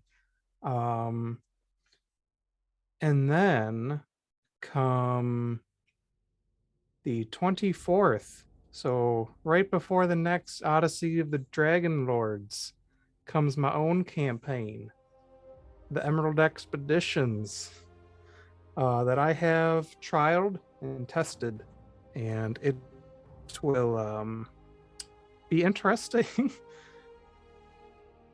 But other than that, otherwise catch me here, and we'll move it on up to Pono/Al. Hello, I was playing Ponos, our fun little silly rogue chap who is appreciating his curses when they bite, and it seems to play out, considering the randomness of dice rolls at times, it plays out very thematically, where he seems to come up with a plan, the plan goes into action well, but always seems to go wrong at the right moment. I've got a plan to trick this giant hell beast into diving into the hole. Haha, I successfully get its attention, evade the first attack, and I'm dragged into the hole with it. So if anything could sum up the path of the cursed one better, I know I'll trick this giant hell beast into thinking that I'm a fool and a coward and a betrayer, and maybe the way to salvation is in this lift that's full of oil while it's on fire. That could end well. Oh, it's on the last roll of getting it to follow me, I roll a 6, get kicked in the face and knocked unconscious. Well, never mind. It was almost a plan. So the 19 intelligence works really well with the 4 or whatever I've got in wisdom. So good at making plans, not so good at timing them. It's all good fun. We'll see where it leads him next. And I'll pass on over to Chrissy. Yeah, hi. I played Defera, our Medusa Warlock, and as far as where you can find me, everywhere on the interwebs at Chrissy Crits. You can find me here every other Tuesday, every other Thursday over at Tyranny of Dragons with Heck, and sporadically in Emerald Expeditions randomly. You can basically just check the schedule and go from there, maybe. Sounds easiest. That's all. Okay, which brings it to me. Hi everybody, I am Turk, or Turk Accented on Twitch and Twitter. I have had the distinct honor of being your DM for the evening. Gosh, I am just so excited, especially now that I can get you all to level 4, which means I can throw more terrifying and bad things at you. That was just a young Cerberus. That's the real statted down version. And he had curses too. Anyway, for more of me typically being a player and dying, I mean, just last session I had my my pussy ripped apart in Dark Echoes. It was a battle cat. I will be playing the good Dr. von Richten, and it should be a whole lot of fun. Proverbial shit will hit the proverbial fan, and literal shit might hit little fans. I don't know. It's Barovia. It's everything goes.